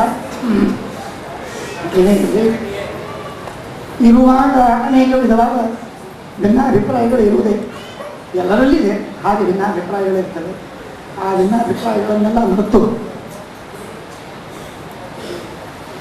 ಒಂದಾಗಿ ಬಾಳೋಣ ಅಂತ ದೇವರಲ್ಲಿ ನಾನು ಪ್ರಾರ್ಥನೆ ಮಾಡ್ತೀನಿ. ಅಖಂಡ ಸೇವೆ 16 ವರ್ಷ ಕೆಲವರು, 15 ವರ್ಷ ಕೆಲವರು, 13 ವರ್ಷ ಕೆಲವರು, 12 ವರ್ಷ ಕೆಲವರು, 10 ವರ್ಷ ಕೆಲವರು ಇರಬಹುದು. ಅಂತೂ ಹಾಗೆಲ್ಲ ವಿದ್ಯಾರ್ಥಿಗಳು ಅಖಂಡವಾಗಿ ವಿದ್ಯಾಪೀಠದ ಸೇವೆ ಎಲ್ಲ ನಾವು ಸರಿ ಗೊತ್ತಿರ್ಬೋದು. ಇಲ್ಲಿಯ ಗೃಹಸ್ಥರಿಗೆ ಪೂರ್ಣ ಗೊತ್ತಿದೆ. ವಿದ್ಯಾಪೀಠ ಅವರ ಸರ್ವಸ್ವ, ಅವರು ವಿದ್ಯಾಪೀಠಕ್ಕೆ ಸರ್ವಸ್ವ. ಇಷ್ಟು ಅನ್ಯೋನ್ಯ ಬಾಂಧವ್ಯ ಇಲ್ಲಿರ್ತದೆ. ಇಲ್ಲೊಬ್ಬ ಅತಿಥಿ ಬಂದರು ಅಂತಂದರೆ ಅಡುಗೆ ಇರುವುದಿಲ್ಲ. ಅಡುಗೆ ಇದ್ದಿದ್ದಿಲ್ಲ ಅಂದರೆ ಅವ್ರು ಸ್ವಲ್ಪನೇ ಅನ್ನ ಇತ್ತು ಅಂತಂದ್ರೆ ಅವ್ರಿಗೆ ಹಾಕ್ತಾರೆ, ತಾವು ಉಪವಾಸ ಕೊಡ್ತಾರೆ. ಇಷ್ಟರ ಮಟ್ಟಿಗೆ ಅವರಿಗೆ ವಿದ್ಯಾಪೀಠದ ಬಗ್ಗೆ ಆತ್ಮೀಯತೆ ಇದೆ, ವಿಶ್ವಾಸವಿದೆ ಅಂತಕ್ಕವರಿಗೆ. ಇದಕ್ಕೆಲ್ಲ ಮೂಲ ಸ್ರೋತ ನಮ್ಮ ಆಚಾರ್ಯರು. ನಮ್ಮ ಆಚಾರ್ಯರು. ಆ ಆಚಾರ್ಯರ ಕರುಣೆಯಿಂದ ಹರಿದು ಬಂದಂಥದ್ದು ಇದರ ಪವಿತ್ರವಾಗಿರತಕ್ಕಂತಹ ಒಂದು ಭಾವನೆ, ವಿಶ್ವಾಸ, ಆತ್ಮೀಯತೆ ಅಂತಕ್ಕಂಥ ಇದೆಲ್ಲ ಇರ್ತದೆ. ನಾನು ಪ್ರತಿ ಸಲ ಹೇಳೋದು ವಿದ್ಯಾರ್ಥಿಗಳಿಗೆ ಪ್ರತಿನಿತ್ಯ ಪಾಠದಲ್ಲಿ ಹೇಳ್ತೀನಿ, ಪ್ರತಿ ಸಲವೂ ಇಲ್ಲಿ ಹೇಳ್ತೀನಿ. ಏನೇನು ಬೇಕಾಗಿಲ್ಲ, ಯಾವುದೂ ನಮಗೆ ಬೇಡ. ಐಶ್ವರ್ಯ ಇದೆಲ್ಲ ಹೀಗಾಗುತ್ತಾದರೂ ಯಾವ್ದಾದ್ರು ಪ್ರತಿಯೊಬ್ಬರು ಹೇಳಿ ಅದನ್ನು ಬೈದು ಬಿಟ್ಟಿದ್ದಾರೆ. ಐಶ್ವರ್ಯ ಎಲ್ಲ ತಲೆಕೆಡಿಸಿ ಹಾಳು ಮಾಡಿ. ನಮಗೆ ತಾರಕವಾದದ್ದು ಶ್ರೀಮನ್ಯಾಯ ಸುಧಾದಿ ಗ್ರಂಥಗಳು, ಸರ್ವಮೂಲ ಗ್ರಂಥ, ಮಹಾಭಾರತ, ಭಾಗವತಾದಿ ಗ್ರಂಥಗಳು.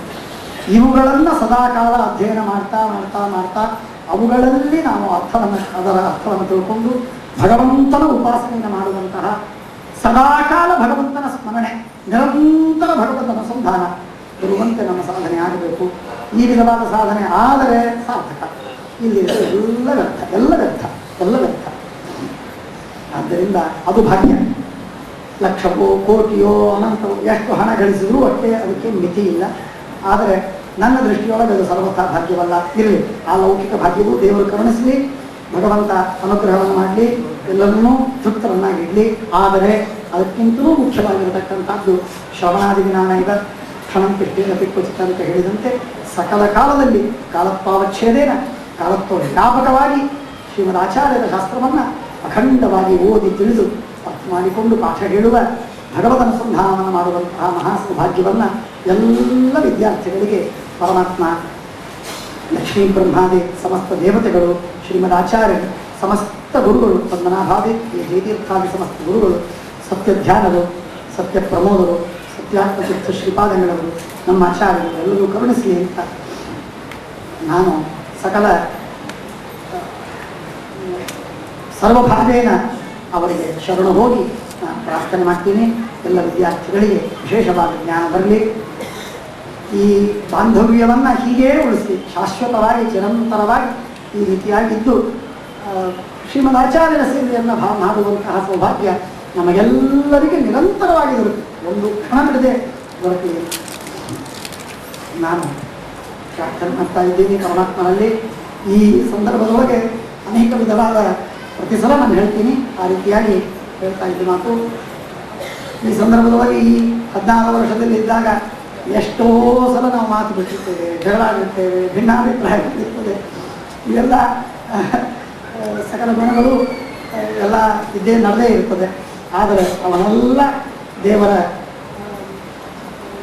ದೇವರು ಪರಿಹಾರ ಮಾಡಿ ಎಲ್ಲರನ್ನೂ ಅತ್ಯಂತ ವಿಶೇಷವಾಗಿ ಅಖಂಡವಾಗಿ ಕೂಡಿಸಿ ಸೇವೆ ಮಾಡುವಂತಹ ಸೌಭಾಗ್ಯವನ್ನು ಪರಮಾತ್ಮ ಕೊಡಲಿ ಅಂತ ಪುನಃ ಪ್ರಾರ್ಥನೆ ಮಾಡ್ತಾ ಇದ್ದೇನೆ. ನೀವೆಲ್ಲ ಇಷ್ಟು ವಿದ್ವಾಂಸರು, ವಿದ್ವದ್ವರೇಣ್ಯರು, ಒಬ್ಬೊಬ್ಬರು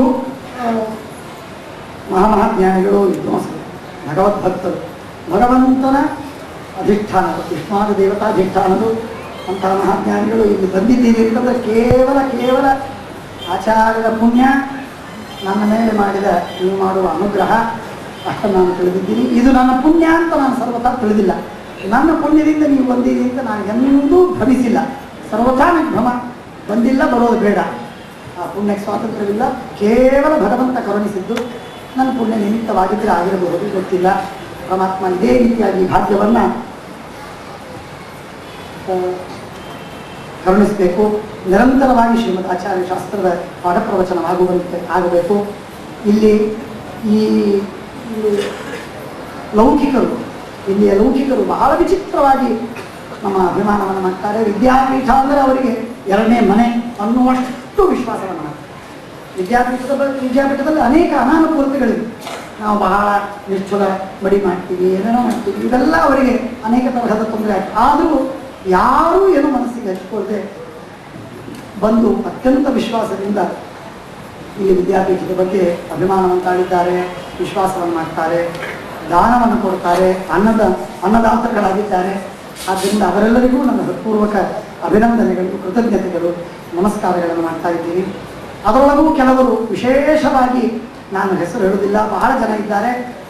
ವಿಶೇಷವಾಗಿ ಮತ್ತು ವಿದ್ಯಾಪೀಠದ ಈ ಸಲದ ಕಾರ್ಯಕ್ರಮಕ್ಕೂ ಬಹಳ ಸೇವೆಯನ್ನು ಮಾಡಿ ನಿರಂತರ ಬೆಳಗಿನಿಂದ ಸಾಯಂಕಾಲದವರೆಗೆ ಇಲ್ಲೇ ಇದ್ದಂತೆ ರಾತ್ರಿ ಮನೆಗೆ 12-1 ಗಂಟೆಗೆ ಹೋಗಿ ಕೆಲಸ ಮಾಡಿ ಸೇವೆಯನ್ನು ಮಾಡಿದವರು. ಅಂಥವರಿಗೂ ನಾನೇನು ಹೇಳಬೇಕು, ಅವರೆಲ್ಲರಿಗೂ ಕೂಡ ದೇವರು ಪೂರ್ಣವಾಗಿ ಅನುಗ್ರಹವನ್ನು ಮಾಡಲಿ ಅಂತ ಹೇಳಿ ಸ್ವಾಮಿಗಳಲ್ಲಿ ಪ್ರಾರ್ಥನೆಯನ್ನು ಮಾಡ್ತಾ ಇದ್ದೀನಿ. ಇಷ್ಟೆಲ್ಲ ಆದದ್ದರ ಪರಿಣಾಮವಾಗಿ ಶುಭಾಮಂಗಳ ಇವತ್ತು ಆಗ್ತಾ ಇದೆ. ಶುಭಾಮಂಗಳ ಆಗಿ ಇದರಿಂದ ಗುರುಗಳು ಏನಾದರೂ ಸಂತುಷ್ಟವಾಗಿದ್ದರೆ ನನಗೂ, ನನ್ನ ಕುಟುಂಬಕ್ಕೂ, ನನ್ನ ವಿದ್ಯಾರ್ಥಿಗಳಿಗೂ ಅಖಂಡವಾಗಿ ಭಗವದ್ ಅನುಸಂಧಾನ, ಶ್ರೀಮದಾಚಾರ್ಯರ ಸಚ್ಛಾಸ್ತ್ರಗಳನ್ನು ನಿರಂತರವಾಗಿ ಶ್ರವಣ ನಿಧಿಧ್ಯಾಸನಗಳನ್ನು ಮಾಡುವ, ಪರಮಾತ್ಮನ ವಿಷ್ಣು ವೈಷ್ಣವರ ಸೇವೆ ಮಾಡುವ ಮಹಾ ಸೌಭಾಗ್ಯವನ್ನು ಕೊಡಬೇಕು ಅಂತ ಸ್ವಾಮಿಗಳ ಪಾದಾರವಿಂದಗಳಲ್ಲಿ ಕೋಟಿ ಅನಂತಾನಂತ ಪ್ರಣಾಮಗಳನ್ನು ಮಾಡ್ತಾ ಪ್ರಾರ್ಥನೆ ಮಾಡ್ತೀನಿ. ಈ ಪ್ರಾರ್ಥನೆಯಿಂದ ಅವರು ಸಂತುಷ್ಟರಾಗಿ ನಮ್ಮ ಮೇಲೆ ಅನುಗ್ರಹವನ್ನು ಮಾಡ್ತಾ ಬಂದಿದ್ದಾರೆ. ಆದರೆ ಅವರು ಎಷ್ಟು ಅನುಗ್ರಹ ಮಾಡಿದರೂ ನಮ್ಮ ಹೇಳೋದಕ್ಕೆ ಯೋಗ್ಯತೆಯನ್ನು ಬೇಕು.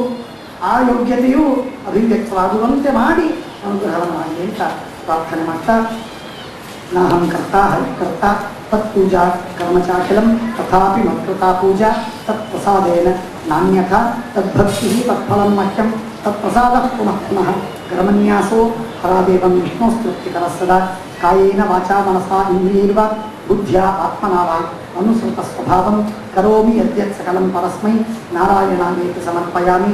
ಅಕ್ಷಯಂ ಕರ್ಮ ಯಸ್ಮಿನ್ ಪರೆ ಸ್ವರ್ಪಿತಂ ಪ್ರಕ್ಷಯಂ ಯಾಂತಿ ದುಃಖಾನಿ ಯನ್ನಾಮತಃ ಅಕ್ಷರೋ ಯೋಜಲ ಸರ್ವದೈವಾಂತಃ ಕುಕ್ಷಿಗಂ ಯಸ್ಯ ವಿಶ್ವಂ ಸದಾ ಅಜಾದಿಕಂ ಪ್ರೀಣಯಾಮೋ ವಾಸುದೇವಂ ದೇವತಾಮಂಡಲ ಖಂಡಮಂಡಲಂ. ಇದಂ ಜ್ಞಾನಂ ಹರಿಃ ಪೂಜಾ ಹರೇರೇವೋದಿತಂ ಸದಾ ಹರ್ಯಧೀನಂಚ ಸರ್ವತ್ರೇತ್ಯೇವಂ ನ್ಯಾಸೋ ಹರೌ ಸ್ಮೃತಃ ಶ್ರೋತವ್ಯಂ ಚ ಶ್ರುತಂ ಚೈವ ವಕ್ತವ್ಯಂ ಕಾರ್ಯಮೇವ ಚ ನಿವರ್ತ್ಯಂ ಚ ಹರಿಃ ಪೂಜೇತ್ಯೇವಂ ಕುರ್ಯಾನ್ನ ಚಾಪರಂ. ಶುಭಂ ಧ್ಯಾಯಂತಿ ಕಾಮನ್ ಗುರುದೇವ ಪ್ರಸಾದಜಾನ್ ಇತರಾನ್ ಆತ್ಮಪಾಪೋತ್ಥಾನ್ ತೇಷಾಂ ವಿದ್ಯಾ ಫಲಿಷ್ಯತಿ. ಅನೇನ ಭಾವಿ ಯತ್ ಪುಣ್ಯಂ ಅವಾಪ್ನೋತು ಗುರುನ್ ಮಮ, ಅನೇನ ಭಾವಿ ಯತ್ ಪುಣ್ಯಂ ಅವಾಪ್ನೋತು ಗುರುನ್ ಮಮ.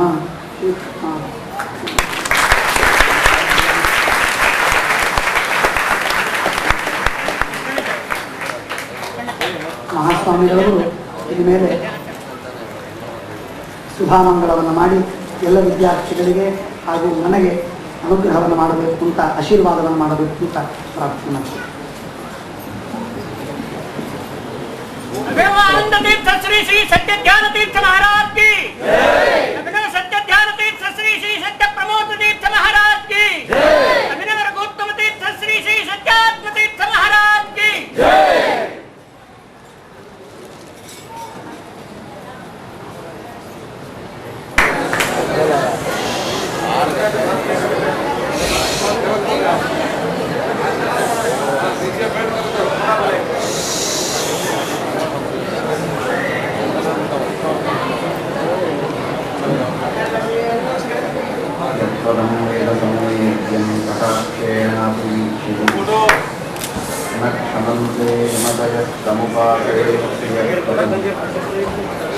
मयि स्थितो मदङ्गेषु स्वतन्त्रो व्याप्तवान् हरिः सविष्णुस्वतन्त्रं मां स्वेच्छया प्रयत्यजः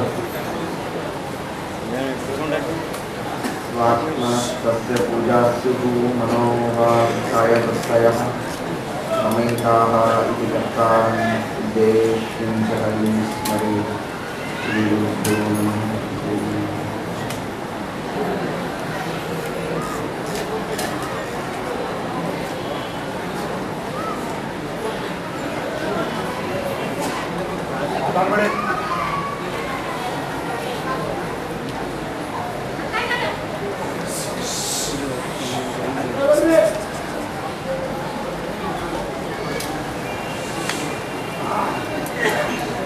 ಇಲ್ಲಿಯವರೆಗೆ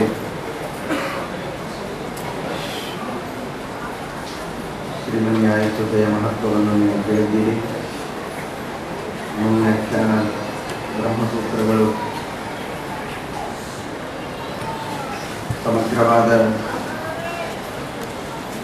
ತತ್ವಜ್ಞಾನದ ಪ್ರಪಂಚದಲ್ಲಿಯೇ ಅತ್ಯುನ್ನತ ಸ್ಥಾನವನ್ನು ಪಡೆದಿರುವ ಗ್ರಂಥಗಳು,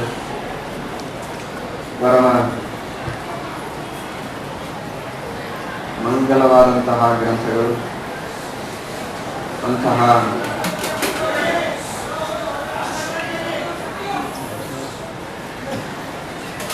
ಪರಮಶ್ರೇಷ್ಠವಾದ ಶ್ರೀಮನ್ಯಾಯಸುಧಾ ಗ್ರಂಥದ ಮಂಗಲ ಮಹೋತ್ಸವ,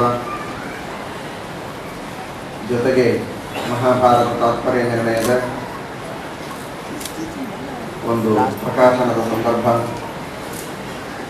ಶ್ರೀಮನ್ ಮಹಾಭಾರತ ತಾತ್ಪರ್ಯ ನಿರ್ಣಯದ ಎಲ್ಲ ಟಿಪ್ಪಣಿಗಳಿಂದ ಸಹಿತವಾದ ಈ ಕೃತಿಯು ಹೊರಗೆ ಬರೋದಕ್ಕೆ, ಪ್ರಕಾಶನಗೊಳ್ಳೋದಕ್ಕೆ ವಿದ್ವಾಂಸರು ಎಷ್ಟು ರೀತಿಯಿಂದ ಶ್ರಮಪಟ್ಟಿದ್ದಾರೆ ಅಂತ ಆಚಾರ್ಯರು ಇದೀಗ ನಿಮಗೆ ತಿಳಿಸಿದ್ದಾರೆ. ಆ ಎಲ್ಲ ವಿದ್ವಾಂಸರು ರಾಮಕೃಷ್ಣಾಚಾರ್ಯರು, ರಾಘವೇಂದ್ರಾಚಾರ್ಯರು, ಶ್ರೀನಿವಾಸಾಚಾರ್ಯರು, ತೀರ್ಥಾಚಾರ್ಯರು, ಇನ್ನೂ ಅನೇಕ ವಿದ್ವಾಂಸರು ಸತತವಾಗಿ ಪರಿಶ್ರಮ ಪಟ್ಟು ಇಷ್ಟು ಬಹಳ ದೊಡ್ಡದಾದ ಒಂದು ಕೃತಿ, ಆ 10 ವ್ಯಾಖ್ಯಾನಗಳಿಂದ ಸಹಿತವಾದ ಮಹಾಭಾರತ ತಾತ್ಪರ್ಯ ನಿರ್ಣಯ 10 ಇದು ಪರಿಪೂರ್ಣತೆಯ ಸಂಕೇತ. ಆ ಶ್ರೀಮದಾಚಾರ್ಯರಿಂದ ರಚಿತವಾದ ಮಹಾಭಾರತ ತಾತ್ಪರ್ಯ ನಿರ್ಣಯಕ್ಕೆ 10 ವ್ಯಾಖ್ಯಾನಗಳಿಂದ ಸಹಿತವಾದ ಈ ಗ್ರಂಥವನ್ನು ಮುದ್ರಣ ಮಾಡುವುದಕ್ಕೆ ಅಖಂಡವಾಗಿ ಶ್ರಮ ಪಟ್ಟಿದ್ದಾರೆ. ಊಟ ನಿದ್ರೆಗಳನ್ನು ಬಿಟ್ಟು, ತಮ್ಮ ಎಲ್ಲ ವಿಧವಾದ ಸಂಪಾದನೆಯ ಹವ್ಯಾಸಗಳನ್ನು ಬಿಟ್ಟು ಕೇವಲ ಶ್ರೀಮದಾಚಾರ್ಯರ ಕೃಪೆ ಅನುಗ್ರಹ ಆಗಬೇಕು ಎಂಬ ಉದ್ದೇಶದಿಂದ ಈ ಸಾಧನೆಯನ್ನು ಮಾಡಿದ್ದಕ್ಕೆ ಆ ಎಲ್ಲ ವಿದ್ವಾಂಸರುಗಳಿಗೂ ಭಗವಂತ ಪೂರ್ಣ ಅನುಗ್ರಹವನ್ನು ಮಾಡಲಿ. ರಾಮದೇವರು, ವೇದವ್ಯಾಸದೇವರು, ಶ್ರೀಮದಾಚಾರ್ಯರು ಅನುಗ್ರಹವನ್ನು ಮಾಡಿ ಇದೇ ರೀತಿಯಾಗಿ ನಿರಂತರವಾಗಿ ಶ್ರೀಮದಾಚಾರ್ಯರ ಗ್ರಂಥಗಳ ಸೇವೆ ಅವರಿಂದ ಆಗುವಂತೆ ಮಾಡಲಿ. ನಿರಂತರವಾಗಿ ಪಾಠ ಪ್ರವಚನ ಮಾಡುವ ಸೌಭಾಗ್ಯವನ್ನು ಅವರಿಗೆ ಕರುಣಿಸಲಿ ಎಂಬುದಾಗಿ ಪ್ರಾರ್ಥನೆಯನ್ನು ಮಾಡ್ತಾ ಇದ್ದೇವೆ. ಶ್ರೀಮನ್ಯಾಯಸುಧಾ ಗ್ರಂಥದ ಒಂದು ಮಂಗಲ ಮಹೋತ್ಸವದ ಸಂದರ್ಭದೊಳಗೆ ವಿದ್ಯಾರ್ಥಿಗಳು ಉತ್ತಮವಾದ ರೀತಿಯಲ್ಲಿ ಅನುವಾದವನ್ನು ಮಾಡಿದ್ದಾರೆ, ಪರೀಕ್ಷೆಯನ್ನು ಕೊಟ್ಟಿದ್ದಾರೆ. ಅದನ್ನು ನಿನ್ನೆ ದಿವಸ ನಾನು ಹೇಳಿದೆ. ಉತ್ತಮವಾದ ರೀತಿಯಲ್ಲಿ ಪರೀಕ್ಷೆಯನ್ನು ಅನುವಾದಗಳನ್ನು ಮಾಡಿ ಭಗವಂತನ ಸೇವೆಯನ್ನು ಮಾಡಿ ಗುರುಗಳ ಅನುಗ್ರಹವನ್ನು ಪಡೆದಿದ್ದಾರೆ. ಆ ರೀತಿ ಅನುವಾದವನ್ನು ಮಾಡಿದ್ದಕ್ಕೆ 16 ವರ್ಷಗಳ ಕಾಲ ಇಲ್ಲಿ ಅಖಂಡವಾಗಿ ಗುರುಗಳ ಸೇವೆಯನ್ನು ಮಾಡಿ ಗುರುಗಳ ಆಜ್ಞಾಧಾರಕರಾಗಿ ಇದ್ದು ನಿರ್ವ್ಯಾಜವಾದ ಭಕ್ತಿಯಿಂದ ಸೇವೆ ಮಾಡಿದ್ದಕ್ಕೆ ಸಿಗಬೇಕಾದ ಪ್ರತಿಫಲ ಅದು ಒಂದೇ ಒಂದು, ಅದು ಶ್ರೀಮದಾಚಾರ್ಯರ ಶಾಸ್ತ್ರಗಳ ಪ್ರಚಾರ. ಪ್ರೀತೋಸಿ ಮಾಪತೆ ವ್ಯಾಸ ಯದಿ ಕೇನಾಪಿ ಕರ್ಮಣ ಕುರು ಮಾಂ ಮಧ್ವಶಾಸ್ತ್ರಸ್ಯ ಸದಾ ಆವೃತ್ತಿರತಂ ಹರೇ. ಅದನ್ನೇ ಪ್ರಾರ್ಥನೆ ಮಾಡೋದು. ಪ್ರೀತೋಸಿ ಮಾಪತೆ ವ್ಯಾಸ ಯದಿ ಕೇನಾಪಿ ಕರ್ಮಣ. ಅಖಂಡವಾಗಿ ಗುರು ಶುಶ್ರೂಷೆಯನ್ನು ಮಾಡಿದ್ದಾರೆ, ಅಧ್ಯಯನವನ್ನು ಮಾಡಿದ್ದಾರೆ. ಆ ಅಧ್ಯಯನದಿಂದ ಅಥವಾ ಗುರುಗಳ ಸೇವೆಯನ್ನ ಮಾಡಿದ್ದಕ್ಕೆ ಭಗವಂತನಿಗೆ ಸಂತೋಷವಾಗಿಯೇ ಆಗಿರ್ತದೆ. ಅದೇನಾದರೂ ಭಗವಂತನಿಗೆ ಗುರುಗಳಿಗೆ ಸಂತೋಷವಾಗಿದ್ದರೆ ಆ ಎಲ್ಲ ವಿಧವಾದ ಕರ್ಮಗಳಿಂದ ಬಂದ ಪುಣ್ಯವನ್ನು ಶೇಖರಣೆ ಮಾಡಿ ಕೊಡಬೇಕಾದ ಮುಖ್ಯ ಫಲ ಅಂದರೆ ಅದು ಶ್ರೀಮದಾಚಾರ್ಯರ ಶಾಸ್ತ್ರದಲ್ಲಿ ಅಖಂಡವಾದ ಆಸಕ್ತಿ, ಅಖಂಡವಾಗಿರತಕ್ಕಂತಹ ಪಾಠ ಪ್ರವಚನವನ್ನು ಮಾಡುವ ಭಾಗ್ಯವನ್ನು ಅವರಿಗೆ ಕರುಣಿಸಲಿ ಅಂತ ನಮ್ಮೆಲ್ಲರ ಪರವಾಗಿ ಯಾದವಾರ್ಯರು ಪ್ರಾರ್ಥನೆಯನ್ನು ಮಾಡಿದ್ದಾರೆ. ಅದನ್ನೇ ನಾವು ಭಗವಂತನಲ್ಲಿ ಪ್ರಾರ್ಥನೆಯನ್ನು ಮಾಡ್ತಾ ಇದ್ದೇವೆ. ಇದು ಬೇರೆದರೊಳಗೆ ಸಿಗುವುದಿಲ್ಲ. ವ್ಯವಹಾರದೊಳಗೆ ನಾವು ಶ್ರಮ ಪಟ್ಟದ್ದಕ್ಕೆ ಫಲ ಬೇರೆ ಸಿಗ್ತಿರ್ತದೆ. ಬಹಳ ಶ್ರಮಪಟ್ಟ ಕೆಲಸ ಮಾಡಿದ ಅಂದರೆ ಹಣ ಕೊಡ್ತಾರೆ, ಅಥವಾ ಇನ್ನೇನೋ ಕೊಡ್ತಾರೆ, ಮನೆ ಕೊಡ್ತಾರೆ, ಊಟ ಕೊಡ್ತಾರೆ, ಬಂಗಾರ ಕೊಡ್ತಾರೆ, ಬೆಳ್ಳಿ ಕೊಡ್ತಾರೆ. ಇಲ್ಲಿ ಹಾಗಲ್ಲ. ಬಹಳ ಶ್ರಮಪಟ್ಟು ಭಗವಂತನ ಪ್ರೀತಿಗಾಗಿ ಅಧ್ಯಯನವನ್ನು ಮಾಡಿದ್ದಕ್ಕೆ ಪ್ರತಿಫಲ ಏನು ಅಂದರೆ ಇನ್ನೂ ಹೆಚ್ಚು ಶ್ರಮಪಟ್ಟು ಅಧ್ಯಯನ ಮಾಡುವ ಸೌಭಾಗ್ಯವನ್ನ ಭಗವಂತ ಕರುಣಿಸಲಿ. ನೀವು ಇಷ್ಟು ದಿವಸ ಬಹಳ ಕೆಲಸ ಮಾಡಿದ್ದೀರಿ, ನಿಮಗೆ ಪ್ರತಿಫಲ ಅಂತ ಇನ್ನೂ 1 ತಿಂಗಳು ಹೀಗೆ ಕೆಲಸ ಮಾಡ್ಲಿಕ್ಕೆ ಕೊಡ್ತೇವೆ ಅಂತ ಹೇಳಿದ್ರೆ ಯಾರಾದರೂ ಬಿಟ್ಟು ಬರ್ತಾರೆ? ಸಂಬಳ ಬಿಟ್ಟು ಬರ್ತಾರೆ? ಯಾರೂ ಬಿಟ್ಟು ಬರುವುದಿಲ್ಲ. ಆದರೆ ಈ ಶಾಸ್ತ್ರದೊಳಗೆ ಹಾಗಲ್ಲ. ನಾವು ಮಾಡಿದ ಸೇವೆಗೆ ಇನ್ನೂ ಹೆಚ್ಚಿನ ಸೇವಾ ಸೌಭಾಗ್ಯವನ್ನು ದೇವರು ಕರುಣಿಸುವುದೇ ದೊಡ್ಡದಾದಂತಹ ಪ್ರತಿಫಲ. ಆ ರೀತಿಯಾಗಿ ಶಾಸ್ತ್ರಗಳ ಅಧ್ಯಯನವನ್ನು ನಿರಂತರವಾಗಿ ಮಾಡುವಂತೆ ದೇವರು ಅನುಗ್ರಹ ಮಾಡಲಿ. ಶ್ರೀಮದಾಚಾರ್ಯರ ಶಾಸ್ತ್ರ ಜೊತೆಗೆ ಶ್ರೀಮನ್ಮಧ್ವಕೃತಾಂತ ಸಂಗತಕೃತಿ ನಿರ್ಮಿತ ಅತ್ಯದ್ಭುತ ಸರ್ವೇದಿತ್ಯ ಸತಿರಿಹಿತ ಪ್ರವಚನ ಸಖ್ಯಾನವಂತೆ ನಿಶಂ ಸೋಸೌ ಶ್ರೀ ಜಯತೀರ್ಥ ಪೂಜ್ಯ ಚರಣ ಸ್ವಗ್ರಂಥ ಶಕ್ತಿಂ ಪರಾಂ ಅಸ್ಮಿನ್ ಜನ್ಮನಿ ಯಾವದಾಯುರಖಿಲಾನ್ ವಿಘ್ನಾನ್ ನಿವಾರ್ಯಾದಿಶೇ. ಶ್ರೇಯಾಂಸಿ ಬಹುವಿಘ್ನಾನಿ ಅನ್ನುವಂತೆ ಸಾಕಷ್ಟು ವಿಘ್ನಗಳು ಬರಬಹುದು. ಆದರೆ ಆ ಎಲ್ಲ ವಿಘ್ನಗಳೆಂಬ ಪರ್ವತವನ್ನು ಕತ್ತರಿಸಿ ಹಾಕುವ ಸಾಮರ್ಥ್ಯ ಟೀಕಾಕೃತ್ಪಾದರಿಗೆ ಇದೆ. ಅದಕ್ಕಾಗಿ ಚಿಂದ್ಯಾಕ್ಷರಿ ಜಯನಾಕಿರಾನ್ ಮಮ ದಯಾ ವಜ್ರೇಣ ಪಾಪಾಚಲಂ. ವಿಘ್ನಗಳಿಗೆ ಮೂಲ ಪಾಪಗಳು. ನಮಗೆ ಪಾಪಗಳಿದ್ರೆ ವಿಘ್ನಗಳು ಬರ್ತದೆ, ಪಾಪಗಳಿಲ್ಲದೆ ವಿಘ್ನಗಳಿಲ್ಲ. ಆ ನಮ್ಮ ಪಾಪದ ಬೆಟ್ಟ ಇದ್ದದ್ದಕ್ಕೆ ವಿಘ್ನಗಳ ಬೆಟ್ಟ ಇದೆ. ಆ ಪಾಪಗಳ ಬೆಟ್ಟವನ್ನು ತಮ್ಮ ಶ್ರೀಮನ್ಯಾಯ ಸುಧಾ ಎಂಬ ವಜ್ರದಿಂದ, ಆ ವಾಗ್ವಜ್ರದಿಂದ ಶ್ರೀಮಠ್ ಟೀಕಾಕೃತ್ಪಾದರು ಆ ಪಾಪೌಘವನ್ನು ನಾಶ ಮಾಡಿ ನಮ್ಮನ್ನು ಶುದ್ಧರನ್ನು ಮಾಡಿದರೆ ನಮಗೆ ಬರುವ ಎಲ್ಲ ವಿಘ್ನಗಳು ದೂರವಾಗಿ ಅಖಂಡವಾಗಿ ಶ್ರೀಮದಾಚಾರ್ಯರ ಟೀಕಾಕೃತ್ಪಾದರ ಶಾಸ್ತ್ರಗಳ ಪಾಠ ಪ್ರವಚನ ಮಾಡುವ ಸೌಭಾಗ್ಯ ನಮಗೆ ಬರ್ತದೆ. ಅದನ್ನು ಕರುಣಿಸಲಿ. ಒಬ್ಬೊಬ್ಬರೂ ಪಾಠ ಪ್ರವಚನ ಮಾಡಿ, ಗ್ರಂಥಗಳ ಲೇಖನವನ್ನು ಮಾಡಿ, ಶ್ರೀಮದಾಚಾರ್ಯರ ತತ್ವಗಳ ಪ್ರಚಾರವನ್ನು ಮಾಡಿ, ಸಮಾಜದೊಳಗೆ ಅನೇಕ ಭಗವದ್ಭಕ್ತರಿದ್ದಾರೆ. ಇದೀಗ ಆಚಾರ್ಯರು ಹೇಳಿದರು, ತತ್ವಜ್ಞಾನದ ಬಗ್ಗೆ ಪರಿಚಯವೇ ಇಲ್ಲದೆ ಬರೀ ತಮಗೆ ಎಷ್ಟು ಬೇಕೋ ಅಷ್ಟು ಸೇವಾ ಶುಶ್ರೂಷೆಗಳನ್ನು ಮಾಡಿಕೊಂಡು ನಾವು ಧಾರ್ಮಿಕರು ಎಂದು ತಿಳಿದುಕೊಳ್ಳುವ ಜನರು ಅನೇಕರಿದ್ದಾರೆ. ಅವರದು ತಪ್ಪಲ್ಲ, ಅವರಿಗೆ ಗೊತ್ತಿಲ್ಲ, ಮಾಡಬಾರದು ಅನ್ನುವ ಅಪೇಕ್ಷೆ ಇಲ್ಲ. ಏನು ನಿಜವಾದ ಕರ್ತವ್ಯ, ತತ್ವ ಏನು, ತತ್ವಜ್ಞಾನ ಏನು ಅಂತ ಗೊತ್ತಿಲ್ಲ. ಅದನ್ನು ಪ್ರಚಾರ ಮಾಡುವುದಕ್ಕೆ, ಅಂತಹ ಜನರಲ್ಲಿ ಸಿದ್ಧಾಂತದ ಬೀಜವನ್ನು ಬಿತ್ತುವುದಕ್ಕೆ ಸಮಗ್ರವಾದ ಜೀವನದ ಸಾರ್ಥಕತೆ ಆಗಬೇಕು. ಹಾಗೆ ಭಗವಂತ ಗುರುಗಳು ವಿದ್ಯಾರ್ಥಿಗಳಿಗೆ ಅನುಗ್ರಹವನ್ನು ಮಾಡಲಿ ಎಂಬುದಾಗಿ ಪ್ರಾರ್ಥನೆಯನ್ನು ಮಾಡ್ತಾ ಇದ್ದೇವೆ. ಈ ಶ್ರೀಮನ್ಯಾಯ ಸುಧಾ ಮಂಗಲ ಮಹೋತ್ಸವದ ಸಂದರ್ಭದೊಳಗೆ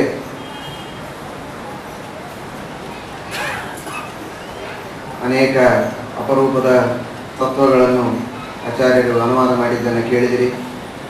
ಸಾಕಷ್ಟು ಗ್ರಂಥಗಳಲ್ಲಿರುವ ಸೂಕ್ಷ್ಮವಾದ ಪ್ರಮೇಯಗಳನ್ನು, ಮೇಲ್ನೋಟಕ್ಕೆ ತೋರುವಂತೆ ಇರುವ ವಿರೋಧಗಳನ್ನೆಲ್ಲ ಪರಿಹಾರ ಮಾಡಿ ಆ ಎಲ್ಲ ಗ್ರಂಥಗಳ ವಾಕ್ಯಗಳ ಉದ್ಧರಣವನ್ನು ಮಾಡಿ ಮೂಲೆಗಳಲ್ಲಿರುವ ವಿಷಯಗಳನ್ನು ಸಂಕಲನ ಮಾಡಿ ಮೌಲಿಕವಾದ ತತ್ವದ ಬಗ್ಗೆ ನಿರೂಪಣೆಯನ್ನು ಮಾಡಿದ್ದಾರೆ. ಇದು ಅನುವಾದ ಮಾಡುವಾಗ ಮಾತ್ರ ಅವರು ಬಳಸುವ ಕ್ರಮ ಅಲ್ಲ, ನಿತ್ಯದಲ್ಲಿ ಪಾಠ ಹೇಳುವಾಗ ಹೀಗೆ ಹೇಳ್ತಾ ಇದ್ದದನ್ನು ನಾವು ಅನುಭವಿಸಿದ್ದೇವೆ, ವಿದ್ಯಾರ್ಥಿಗಳು ಇನ್ನೂ ಹೆಚ್ಚು ಅನುಭವಿಸಿದ್ದಾರೆ. ಯಾಕೆಂದರೆ ದಿನಗಳು ಕಳೆದಂತೆ ಜ್ಞಾನದಲ್ಲಿ ಅಭಿವೃದ್ಧಿ ಆಗ್ತಾ ಇರುವುದರಿಂದ ನಮಗೆ ಪಾಠ ಹೇಳುವಾಗ 10 ಪುಸ್ತಕ ತೆಗೆದು ತೋರಿಸ್ತಾ ಇದ್ರೆ ಈಗ 100 ಪುಸ್ತಕಗಳನ್ನು ತೆಗೆದು ವಿದ್ಯಾರ್ಥಿಗಳು ದೋಷ ಅಲ್ಲ, ಜ್ಞಾನಾಭಿವೃದ್ಧಿ ಇದು ದೋಷ ಅಲ್ಲವೇ ಅಲ್ಲ. ಆದರೆ ಆ ಸ್ವಭಾವದ ಉಪಯೋಗ ಮಾತ್ರ ನಾವು ಮಾಡಿಕೊಂಡಿದ್ದೇವೆ. ಒಂದು ಸಣ್ಣ ವಿಷಯದ ಬಗ್ಗೆ, ಒಂದು ಕರ್ಮ, ಒಂದು ಪ್ರಮಾಣ ಭಾಗದೊಳಗಿರುವ ಯಾವುದೇ ಒಂದು ವಿಷಯ ಒಂದು ಬಂತು ಅಂದರೆ 100 ಗ್ರಂಥಗಳನ್ನು ತೆಗೆದು, ಪರಕೀಯರ ಗ್ರಂಥಗಳು, ನಮ್ಮ ಗ್ರಂಥಗಳು, ಅಥವಾ ಭಾರತೀಯರಲ್ಲದೆ ಇರುವ ಪಾಶ್ಚಾತ್ಯರ ಗ್ರಂಥಗಳು, ಅವುಗಳ ಸಂವಾದ ಅಥವಾ ಅದರಲ್ಲಿರುವ ದೋಷಗಳು ಎಲ್ಲವನ್ನೂ ತೋರಿಸಿ ಪಾಠವನ್ನು ಹೇಳುವಂತಹ ಒಂದು ಶೈಲಿ, ಅದೇ ರೀತಿಯಾಗಿ ಸಂಶೋಧನೆ ಮಾಡುವಂತಹ ಒಂದು ಉತ್ಸಾಹವನ್ನು, ಹುಮ್ಮಸ್ಸನ್ನು ವಿದ್ಯಾರ್ಥಿಗಳಲ್ಲಿಯೂ ಕೂಡ ತುಂಬಿದ್ದಾರೆ. ಅದರ ಪರಿಣಾಮವೇ ಈ ಎಲ್ಲ ತಾತ್ಪರ್ಯ ನಿರ್ಣಯವಾಗಲಿ, ಇನ್ನು ಅನೇಕ ಕೃತಿಗಳನ್ನಾಗಲಿ ಅನೇಕ ವಿದ್ಯಾರ್ಥಿಗಳು ಸಂಶೋಧನೆ ಮಾಡ್ತಾ ಇರುವುದಕ್ಕೆ ಮೂಲವಾಗಿ ಪ್ರೋತ್ಸಾಹವನ್ನು ಅಖಂಡವಾಗಿ ಕೊಟ್ಟು ಆ ತರಹದ ಪ್ರವೃತ್ತಿಯನ್ನು ಹುಟ್ಟಿಸಿದ್ದಾರೆ.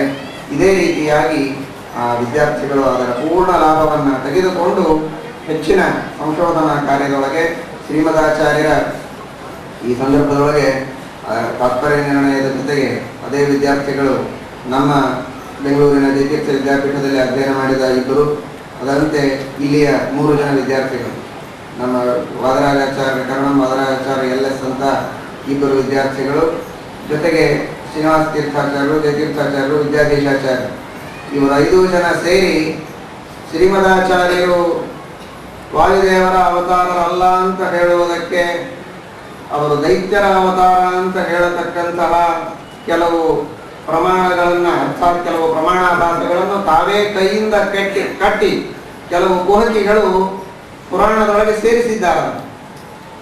ಸೇರಿಸಿ ಮುದ್ರಣ ಮಾಡಿದ್ದಾರೆ. ಸತ್ಯಜ್ಞಾನ ತೀರ್ಥರ ಕಾಲದಲ್ಲಿಯೇ ಅದು ಬಂತು.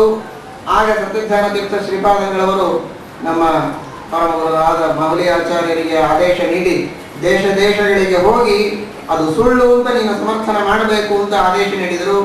ಆ ರೀತಿಯಾಗಿ ಅವರು ಎಲ್ಲಾ ಲೈಬ್ರರಿಗಳಿಗೆ ಓಡಾಡಿ, ಇಷ್ಟು ಅನುಕೂಲತೆಗಳಿರಲಿಲ್ಲ ಆವಾಗ, ಆದರೂ ಆಗಿನ ಕಾಲಕ್ಕೆ ಎಲ್ಲಾ ಲೈಬ್ರರಿಗಳಿಗೆ ಓಡಾಡಿ ಆ ಸೌರ ಪುರಾಣದಲ್ಲಿ ಆ ವಾಕ್ಯಗಳು ಮೂಲ ಗ್ರಂಥಗಳಲ್ಲಿ ಸರ್ವಥಾ ಇಲ್ಲ, ಅದು ಕೇವಲ ಕಾಲ್ಪನಿಕವಾದದ್ದು, ಮುದ್ರಿತ ಪುಸ್ತಕದೊಳಗಿದೆಯೇ ಹೊರತು ಪ್ರಾಚೀನ ಪುಸ್ತಕಗಳಲ್ಲಿ ಅದು ಇಲ್ಲ, ಶ್ರೀಮದಾಚಾರ್ಯರ ಬಗ್ಗೆ ಸರ್ವಥಾ ದೂಷಣೆ ಮಾಡುವ ಮಾತುಗಳು ಸೌರ ಪುರಾಣದೊಳಗೆ ಉಪಲಬ್ಧವಾಗಿಲ್ಲ ಎಂಬ ಮಾತನ್ನ ಆಗಲೇ ಸಮರ್ಥನೆ ಮಾಡಿದ್ದಾರೆ. ಸತ್ಯಜ್ಞಾನ ತೀರ್ಥರಿಗೆ ಅದನ್ನು ಸಮರ್ಪಣೆ ಮಾಡಿದರು. ಅದಕ್ಕಾಗಿ ಆಚಾರ್ಯರು ಬೇರೆ ಬೇರೆ ದೇಶಗಳು ಅಂದ್ರೆ ಬೇರೆ ಬೇರೆ ಊರುಗಳಿಗೆ ಓಡಾಡುವುದಕ್ಕೆ ಹೋದಾಗ ಸತ್ಯಜ್ಞಾನ ತೀರ್ಥರು ವೃಂದಾವನಸ್ಥರಾಗುವ ಸಂದರ್ಭದೊಳಗೆ ಇರ್ಲಿಕ್ಕೆ ಆಗಲಿಲ್ಲ.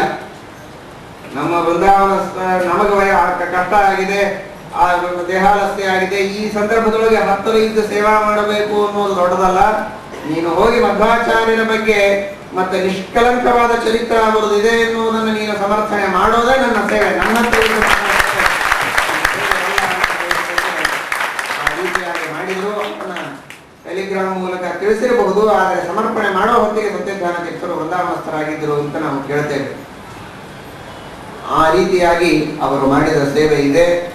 ಅದನ್ನು ಪುನಃ ಇವತ್ತಿನ ಹೊಸ ಪದ್ಧತಿಯೊಳಗೆ ಯಾವ ಲೈಬ್ರರಿ, ಅದರ ನಂಬರ್ ಏನು, ಏನಿದೆ ಇತ್ಯಾದಿಗಳೆಲ್ಲ ಇವತ್ತು ಹೊಸದಾದ ಪದ್ಧತಿ ಬಂದಿದೆ. ಆ ರೀತಿಯೊಳಗೆ ಹೇಳಿದ್ರೇನೆ ಜನರಿಗೆ ವಿಶ್ವಾಸ ಬರ್ತದೆ. ಎಲ್ಲಿಯೂ ಆ ಗ್ರಂಥಗಳಲ್ಲಿ ಆ ಶ್ಲೋಕಗಳಿಲ್ಲ ಅಂತ ಇಷ್ಟೇ ಹೇಳಿಬಿಟ್ರೆ ಜನರು ವಿಶ್ವಾಸ ಇಡೋದಿಲ್ಲ ಅನ್ನೋದಕ್ಕೆ ಪುನಃ ಮತ್ತೆ ಈ 5 ಜನರನ್ನ ನಮ್ಮ ಇಬ್ಬರು ವಿದ್ಯಾರ್ಥಿಗಳು ದಕ್ಷಿಣ ಭಾಗಕ್ಕೆಲ್ಲ ಹೋಗಿ ಬಂದರು. ತಂಜಾವೂರು, ಮದ್ರಾಸು ಇತ್ಯಾದಿ, ಮೈಸೂರು ಆ ಕಡೆಗೆಲ್ಲ. ಇಲ್ಲಿಯ 3 ಜನ ವಿದ್ಯಾರ್ಥಿಗಳು ಉತ್ತರ ಭಾಗಕ್ಕೆ ಪುನಾದಿಂದ ಆರಂಭ ಮಾಡಿಕೊಂಡು ಪುನಾ, ಜೈಪುರ್, ನಿಮಗೆಲ್ಲ ಅದರ ಬಗ್ಗೆ ಹೇಳಿದ್ದಾರೆ, ಕೆಲವು ವಿದ್ವಾಂಸರಿಗೆ ಗೊತ್ತಿಲ್ಲ ಅನ್ನೋದಕ್ಕೆ ಹೇಳ್ತಾ ಇದ್ದೀನಿ. ಪುನಾ, ಜೈಪುರ್, ಉದಯಪುರ್, ಪಾಟ್ನಾ, ಮತ್ತೆ ಚಂಡೀಗಢ, ಯಾವುದಪ್ಪ, ಕಾಶಿ ಒಳಗೆ 3 ಲೈಬ್ರರಿಗಳು, ಪ್ರಯಾಗದೊಳಗೆ, ಹೀಗೆ 10 ಕಡೆಗೆ ಇರುತ್ತೆ. ಉಜ್ಜಯಿನಿ, ಕೆಲವೊಂದಂತೂ ಇಂಟರ್ನೆಟ್ ಮೂಲಕ ಯುರೋಪಿನೊಳಗಿರತಕ್ಕಂತಹ ಲೈಬ್ರರಿಗಳಲ್ಲಿರುವ ಪುಸ್ತಕಗಳನ್ನು ಪರಾಮರ್ಶೆ ಮಾಡಿ ಸುಮಾರು 20-25 ಪುಸ್ತಕಗಳಲ್ಲಿ, ನಮ್ಮ ವಿಷ್ಣು ವಿಜಯ ಪುಸ್ತಕದೊಳಗೆ ಅದನ್ನೆಲ್ಲ ಬರೆದಾಗಿದೆ. 20-25 ಲೈಬ್ರರಿಗಳಲ್ಲಿರತಕ್ಕಂತಹ ಪುಸ್ತಕಗಳಲ್ಲಿ ಅನೇಕ ಪುಸ್ತಕಗಳಲ್ಲಿ, ಒಂದೊಂದು ಲೈಬ್ರರಿ ಒಳಗೆ 8 ಪುಸ್ತಕಗಳಿವೆ. ಯಾವ ಪುಸ್ತಕಗಳಲ್ಲಿಯೂ ಶ್ರೀಮದಾಚಾರ್ಯರ ದೂಷಣೆ ಮಾಡತಕ್ಕಂತಹ ಒಂದು ಚಕಾರ ಇಲ್ಲ. ಮಾಡುವುದಕ್ಕೆ ಈ ಎಲ್ಲ ವಿದ್ಯಾರ್ಥಿಗಳ ಸೇವೆಯನ್ನು ಮಾಡಿದ್ದಾರೆ. ಇದನ್ನು ಈಗ ಹೇಳುವುದಕ್ಕೆ ಕಾರಣ ಏನು ಅಂದ್ರೆ, ಈ ತರಹದ ಹುಮ್ಮಸ್ಸು ಪ್ರತಿಯೊಬ್ಬ ವಿದ್ಯಾರ್ಥಿಗಳಲ್ಲಿ ಬರಬೇಕು. ನಮ್ಮ ಜೀವನ ಇರೋದು ನಾವು ಬದುಕುವುದಕ್ಕಲ್ಲ, ಶ್ರೀಮದಾಚಾರ್ಯರ ಸಿದ್ಧಾಂತದ ಸ್ಥಾಪನೆಯನ್ನು ಮಾಡಿ ನಮ್ಮ ಹಾಗೂ ಜನರ ಉದ್ಧಾರ ಮಾಡುವುದಕ್ಕಾಗಿ, ಅದಕ್ಕಾಗಿ ನಮ್ಮ ಜೀವನ ಮೀಸಲಿರಬೇಕು. ಎಲ್ಲಿಯೋ ಒಂದು ಕಡೆಗಿದ್ದು ಉಪಜೀವನ ಮಾಡಲೇಬೇಕು, ಉಪಜೀವನಕ್ಕಾಗಿ ಅನೇಕ ಕ್ರಮಗಳನ್ನು ಅನುಸರಣೆ ಮಾಡಬೇಕು, ಉಪಾಯ ಇಲ್ಲ. ಆದರೆ ಅದು ಮೂಲ ಉದ್ದೇಶ ಅಲ್ಲ. ಈ ತತ್ವಗಳ ಪ್ರಚಾರ, ಸಂಶೋಧನೆ, ಸಿದ್ಧಾಂತದ ಸ್ಥಾಪನೆ, ಪರಮತ ಖಂಡನ, ಇದನ್ನು ಮಾಡುವುದಕ್ಕೆ ನಮ್ಮ ಉಸಿರಿರಬೇಕು ಅನ್ನುವಂತಹ ಒಂದು ದೃಢವಾದ ವಿಶ್ವಾಸ, ಆ ನಂಬಿಕೆ, ಆ ಧ್ಯೇಯ ಈ ವಿದ್ಯಾರ್ಥಿಗಳಲ್ಲಿ ಎಲ್ಲರಲ್ಲಿಯೂ ಬರಬೇಕು. ಎಲ್ಲ ವಿದ್ಯಾಪೀಠದ ವಿದ್ಯಾರ್ಥಿಗಳಲ್ಲಿಯೂ ಬರಬೇಕು. ಪ್ರಸ್ತುತವಾಗಿ ನೀವು ಮಂಗಳವನ್ನು ಮಾಡ್ತಾ ಇದ್ದೀರಿ. ನಿಮಗೆ ವಿಶೇಷವಾಗಿರತಕ್ಕಂತಹ ಭಾವನೆಯನ್ನ ದೇವರು, ಗುರುಗಳು ಪೂರ್ಣವಾಗಿ ಕರುಣಿಸಲಿ ಎಂಬುದಾಗಿ ಪ್ರಾರ್ಥನೆಯನ್ನು ಮತ್ತೊಮ್ಮೆ ಮಾಡ್ತಾ ಇದ್ದೇವೆ.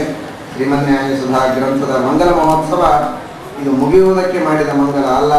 ಮಂಗಲಾಚರಣ ಅಂತ ಕರೆಯೋದೇ ಪ್ರಾರಂಭದಲ್ಲಿದ್ದದ್ದಕ್ಕೆ, ಕೊನೆಗೂ ಮಂಗಲ ಮಾಡಬೇಕು ಅಂತಿದೆ, ಮಧ್ಯದಲ್ಲಿಯೂ ಮಾಡಬೇಕು ಅಂತಿದೆ. ಆದರೆ ಶ್ರೀಮನ್ಯಾಯ ಸುಧಾ ಗ್ರಂಥದ ಇದು ಪ್ರಾರಂಭದ ಮಂಗಲಾಚರಣ ಅಂತ ತಿಳಿದುಕೊಳ್ಳಿ. ಇನ್ನು ಮೇಲೆ ವಿಶೇಷವಾಗಿ ಸುಧಾ ಚಂದ್ರಿಕಾ, ತರ್ಕತಾಂಡವ, ನ್ಯಾಯಾಮೃತ ಎಲ್ಲ ಗ್ರಂಥಗಳನ್ನ ಚೆನ್ನಾಗಿ ಅಧ್ಯಯನ ಮಾಡಿ ಪರಿಪೂರ್ಣವಾಗಿ ಅವುಗಳಲ್ಲಿ ಪರೀಕ್ಷೆಯನ್ನು ಕೊಟ್ಟು ಆಮೇಲೆ ವಿದ್ಯಾಪೀಠದಿಂದ ಮತ್ತೆ ಬಿಟ್ಟು ಹೋಗಲಿಕ್ಕೆ ವಿಚಾರ ಮಾಡಲಿಕ್ಕೆ ಅಡ್ಡಿ ಇಲ್ಲ. ಏಕೆಂದರೆ ಹೋಗಬಹುದು ಅಥವಾ ದ್ವೈತಜ್ಞಮಣಿ ಓದಬಹುದು. ಶಂಕರ ಭಾಷ್ಯಾದಿಗಳ ಖಂಡನವನ್ನು ಮಾಡುವುದಕ್ಕೆ ಇನ್ನೂ 8 ವರ್ಷಗಳಿದ್ರೆ ಅವರೇನು ಬೇಡ ಅನ್ಲಿಕ್ಕಿಲ್ಲ, ಬೇಡ ಅನ್ನೋದಿಲ್ಲ. ಆದರೆ ಶಾಸ್ತ್ರಗಳನ್ನು ಮಾತ್ರ ಅಧ್ಯಯನ ಮಾಡಲಿಕ್ಕೆ ಬೇಕು. ಅಂದರೆ ಮಾತ್ರ ಸುಧಾ ಗ್ರಂಥದ ಸ್ವಾರಸ್ಯ. ಒಂದೊಂದು ಟೀಕಾಪಂಥಿಗಳು ನ್ಯಾಯವರ್ಣದ ಮೇಲೆ ಏನು ಚಂದ್ರಿಕಾದಲ್ಲಿ ವಾದರಾಜರು ಅದ್ಭುತವಾದ ಪರಾಕ್ರಮವನ್ನು ತೋರಿಸ್ತಾರೆ, ಅದನ್ನು ತಿಳಿದ್ರೆ ಮಾತ್ರ ಸುಧಾ ಗ್ರಂಥದ ಮಹಿಮೆ ನಮಗೆ ನಿಜವಾಗಿ ಅರ್ಥವಾಗ್ತದೆ. ಏನು ಇಲ್ಲದೆ ಇದ್ರೆ ಸುಧಾ ಮಂಗಳ ಮಾಡಿದರೆ ಏನು ಸುಧೆಯಲ್ಲಿ ಹೇಳಿದ್ದಾರೆ ಅಂತ ಗೊತ್ತಾಗುವುದಿಲ್ಲ. ಅದಕ್ಕಾಗಿ ಶ್ರೀಮನ್ಯಾಯ ಸುಧಾ ಗ್ರಂಥದ ಮಂಗಲಾಚರಣವನ್ನ, ಪ್ರಾರಂಭದ ಮಂಗಲಾಚರಣವನ್ನ ಹೇಳಿ ಮಂಗಲ ಮಹೋತ್ಸವವನ್ನು ಮಾಡೋಣ. ವ್ಯಾಸತ್ರಯದ ಮಂಗಳ ಆದ ಮೇಲೆ ಇನ್ನು ಸುಧಾ ಮಂಗಳ ಮಾಡ್ತೀರಿ. ಆಗ ಭೂತಿ ಸ್ವಯಂ ಸರ್ವಾದಿ ವಂದ್ಯಂ ತ್ವಾಂ ನೌಮ್ಯ ಪ್ರಿಯಂ. ಆಗ ಆ ಶ್ಲೋಕಗಳು ಶ್ರೇಯಸ್ಪತ್ಯೇ ನಿತ್ಯಾಗಣಿತ ಗುಣಮಾಣಿಕ್ಯ ವಿಶದ ಪ್ರಭಾಜಾಲೋಲ್ಲಾಸೋಪಹತ ಸಕಲಾವದ್ಯ ತಮಸೆ ಜಗಜ್ಜನ್ಮಸ್ಥೇ ಪ್ರಲಯ ರಚನಾಶೀಲ ವಪುಷೆ ನಮೋ ಅಶೇಷಾನ್ನಾಯ ಸ್ಮೃತಿ ಹೃದಯ ದೀಪ್ತಾಯ ಹರಯೇ. ಹೊತ್ತು ಬಹಳ ಆಗಿದೆ, ಜನರಿಗೆ ಹಸಿವೆ ಆಗ್ತಾ ಇದೆ. ಆದ್ದರಿಂದ ಏನು ಹೇಳೋದಿಲ್ಲ, ಮಂಗಲಾಚರಣವನ್ನು ಮಾತ್ರ ಹೇಳಿ ಸಮರ್ಪಣೆ ಮಾಡೋಣ. ಭಗವಂತ ಶ್ರೇಯಪತಿ ಲಕ್ಷ್ಮೀಪತಿಯಾಗಿದ್ದಾನೆ. ಲಕ್ಷ್ಮಿಗೆ ಪತಿಯಾಗಿ, ಗಂಡನಾಗಿ, ಪ್ರೀತಿಯ ನಲ್ಲನಾಗಿ ಅನುಗ್ರಹ ಮಾಡುವಂಥವನು ಭಗವಂತ. ತನಗೇನೂ ಅಪೇಕ್ಷೆ ಇಲ್ಲ, ಲಕ್ಷ್ಮಿಯ ಅಪೇಕ್ಷೆ ಸ್ವರಮಣ. ಆದರೆ ಲಕ್ಷ್ಮಿಗೆ ಸುಖದ ಅಭಿವ್ಯಕ್ತಿಯನ್ನು ಮಾಡುವುದಕ್ಕೆ, ನಿತ್ಯ ಸುಖವಾದ ಲಕ್ಷ್ಮಿಯಲ್ಲಿರುವ ಸುಖವಾದ ಸ್ಥಿತಿ, ಅವಳ ಸುಖದ ನಿಯಮನ, ಅವಳ ಸುಖದ ಉದ್ರೇಕ ಮಾಡುವುದಕ್ಕೆ ಮಾತ್ರ ಭಗವಂತ ಅವಳಿಗೆ ಗಂಡನಾಗಿ ಅವಳಿಗೆ ಸುಖವನ್ನು ಕೊಡ್ತಾನೆ, ತನ್ನ ಸುಖಕ್ಕಾಗಿ ಅಲ್ಲ ಅನ್ನುವುದನ್ನು ನಾವು ಚೆನ್ನಾಗಿ ತಿಳಿದುಕೊಳ್ಳಬೇಕು. ಆ ರೀತಿಯಾಗಿ ಪರಮಾತ್ಮ ಶ್ರೇಯಪತಿಯಾಗಿದ್ದಾನೆ. ಅದನ್ನು ತೋರಿಸೋದಕ್ಕಾಗೇನೆ ಷಷ್ಠಿ ವಿಭಕ್ತಿ, ಶ್ರೇಯಪತ್ತೆ. ಷಷ್ಠಿ ವಿಭಕ್ತಿ ಯಾಕಿದೆ ಅಂತಂದ್ರೆ, ಆಕ್ರೋಶ ಅನ್ನುವ ಅರ್ಥದೊಳಗೆ ಷಷ್ಠ್ಯಾಹ ಆಕ್ರೋಶಕ್ಕೆ ಅಂತ. ಆಕ್ರೋಶವನ್ನು ಸೂಚನೆ ಮಾಡುವಾಗ ಷಷ್ಠಿ ವಿಭಕ್ತಿಗೆ ಲೋಪವಾಗುವುದಿಲ್ಲ. ಶ್ರೇಯ ಪತಿ, ಶ್ರೀಪತಿ ನಿಂತಾಗಬೇಕಲ್ಲ. ಶ್ರೇಯ ಪತಿ, ಶ್ರೇಯಪತಿ ಅಂತ ಹೇಗೆ ಆ ಸಮಾಸ ಮಾಡಿದರೂ ಷಷ್ಠಿಯ ಲೋಪ ಯಾಕಾಗಿಲ್ಲ ಅಂದ್ರೆ ಆಕ್ರೋಶವನ್ನು ಸೂಚನೆ ಮಾಡ್ತಾನೆ. ಏನು ಆಕ್ರೋಶ? ಲಕ್ಷ್ಮೀದೇವಿ ಮೇಲೆ ನಿಮ್ಗೆ ಯಾಕೆ ಆಕ್ರೋಶ? ಎಲ್ಲ ಬಿಟ್ಟು ಗಂಡನೇ ಹೆಂಡತಿಯ ಮೇಲೆ ಆಕ್ರೋಶ ಮಾಡುವುದಿಲ್ಲ, ಅಷ್ಟು ಪ್ರೀತಿಯಿಂದ ಯಾವಾಗಲೂ ತೊಡೆ ಮೇಲೆ ಕೂತ್ಕೊಂಡು ಕೂತಿರ್ತಾನೆ. ನೀವ್ಯಾಕೆ ಆಕ್ರೋಶ ಮಾಡ್ತೀರಿ ಅಂದ್ರೆ, ಇವಳಿಂದ ಏನಾಗಬೇಕಾಗಿಲ್ಲ ಅವನಿಗೆ ಅಂತ ಆಕ್ರೋಶ. ನಿಜವಾಗಿ ಇವಳಿಂದ ಅವನಿಗೇನು ಸುಖ ಬೇಕಾಗಿಲ್ಲ, ಅವನಿಂದ ಇವಳಿಗೆ ಸುಖ ಅನ್ನೋದಕ್ಕೆ ಇವಳ ಗಂಡ ಅಂತ ಸುಮ್ಮನೆ ಹೇಳೋದೇ ಹೊರತು ಇವಳಿಂದ ಸುಖದ ಅಪೇಕ್ಷೆ ಮಾಡಿದ್ದಾನೆ ಅನ್ನುವುದಕ್ಕಾಗಿ ಅಲ್ಲ ಅನ್ನೋದನ್ನು ಸೂಚನೆ ಮಾಡುವುದಕ್ಕೋಸ್ಕರ ಅಲ್ಲಿ ಶ್ರೇಯ ಎಂಬುದಾಗಿ ಷಷ್ಠಿ ವೃತ್ತಿಯನ್ನು ಇಟ್ಟಿದ್ದಾರೆ ಅಂತ ಸೂಚನೆ ಮಾಡ್ತಾರೆ. ಹಾಗಾದ್ರೆ ತಾನೇ ಅವಳಿಗೆ ಮುದ್ದು ಕೊಟ್ಟು ಆನಂದವನ್ನು ಕೊಡ್ತಾನೆ ಹೊರತು ಅವಳಿಂದ ತಾನು ಆನಂದವನ್ನು ಪಡುವುದಿಲ್ಲ, ಆನಂದವನ್ನು ಪಡೆದುಕೊಳ್ಳುವುದಿಲ್ಲ ಭಗವಂತ. ಸರ್ವಸ್ಯೈ ಮುಖಂ ಯಸ್ಮಾತ್ ಸಹ ಸರ್ವತೋಮುಖ.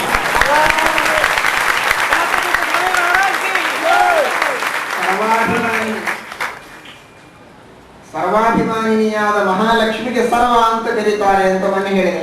ಅವರು ಯಾವುದಕ್ಕೆ ಅಭಿಮಾನಿನಿ ಅಲ್ಲ, ಸರ್ವಕ್ಕೂ ಅಭಿಮಾನಿ. ಇದನ್ನು ಆಚಾರ್ಯರು ಸರ್ವಮಿತ್ಯಾಕಾಶೆ ಅಲ್ಲಿ ಆಕಾಶ ಶಬ್ದಕ್ಕೆ ಅರ್ಥ ಹೇಳಿದ್ದಾರೆ. ನಮಾರೆ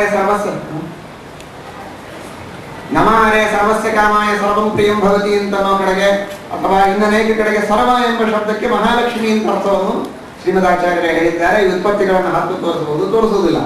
ಸರ್ವ ಅಂದ್ರೆ ಸರ್ವಾಭಿಮಾನಿನಿಯಾಗಿರತಕ್ಕಂತಹ ಮಹಾಲಕ್ಷ್ಮೀ ದೇವಿ.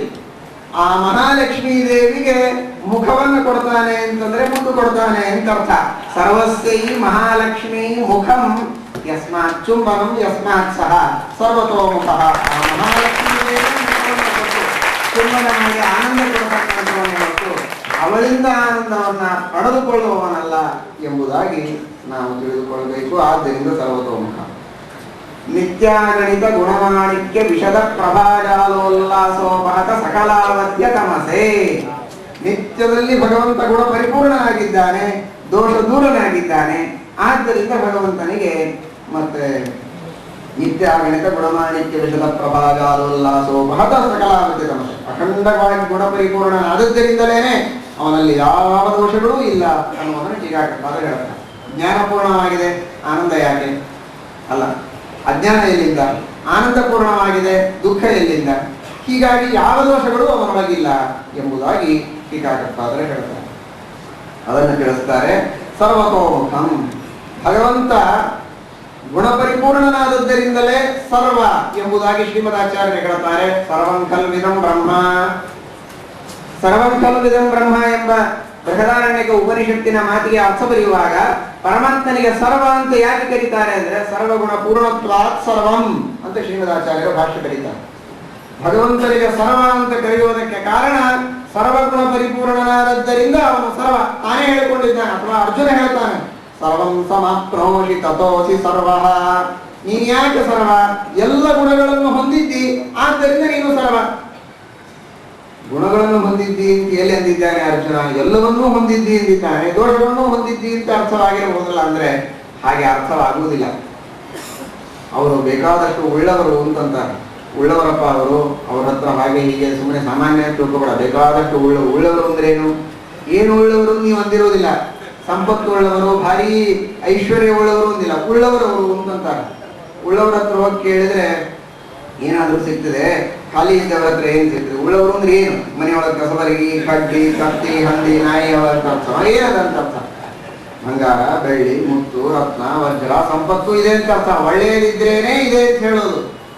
ಆ ರೀತಿಯಾಗಿ ವ್ಯವಹಾರ. ಹಾಗೆ ಎಲ್ಲವನ್ನೂ ಹೊಂದಿದ್ದಿ ಅಂದ್ರೆ ಕೆಟ್ಟದನ್ನು ಹೊಂದಿದ್ದಿ ಅಂತ ಅರ್ಥವಲ್ಲ, ಸಕಲ ಗುಣಗಳನ್ನು ಹೊಂದಿದ್ದಿ ಅಂತನ್ನುವ ಅರ್ಥದಲ್ಲಿ ಸರ್ವಂ ಸಮಾಪ್ನೋಷಿ ತಥೋಸಿ ಸರ್ವಃ. ಇದು ಯಾಕೆ? ಪ್ರಮಾಣಗಳಿಂದ ಸಿದ್ಧವಾಗಿದೆ. ದೇವರಲ್ಲಿ ಗುಣಗಳಿದೆ ಅನ್ನೋದು ಪ್ರಮಾಣದಿಂದ ಸಿದ್ಧ. ವ್ಯವಹಾರದೊಳಗೂ ಒಳ್ಳೆಯ ವಸ್ತುಗಳಿದ್ದಾಗಲೇ ಅಂತಾರೆ ಅನ್ನೋದಕ್ಕೆ ಹಾಗೆ ಅರ್ಥ. ಪ್ರಮಾಣ ಇಲ್ಲದೆ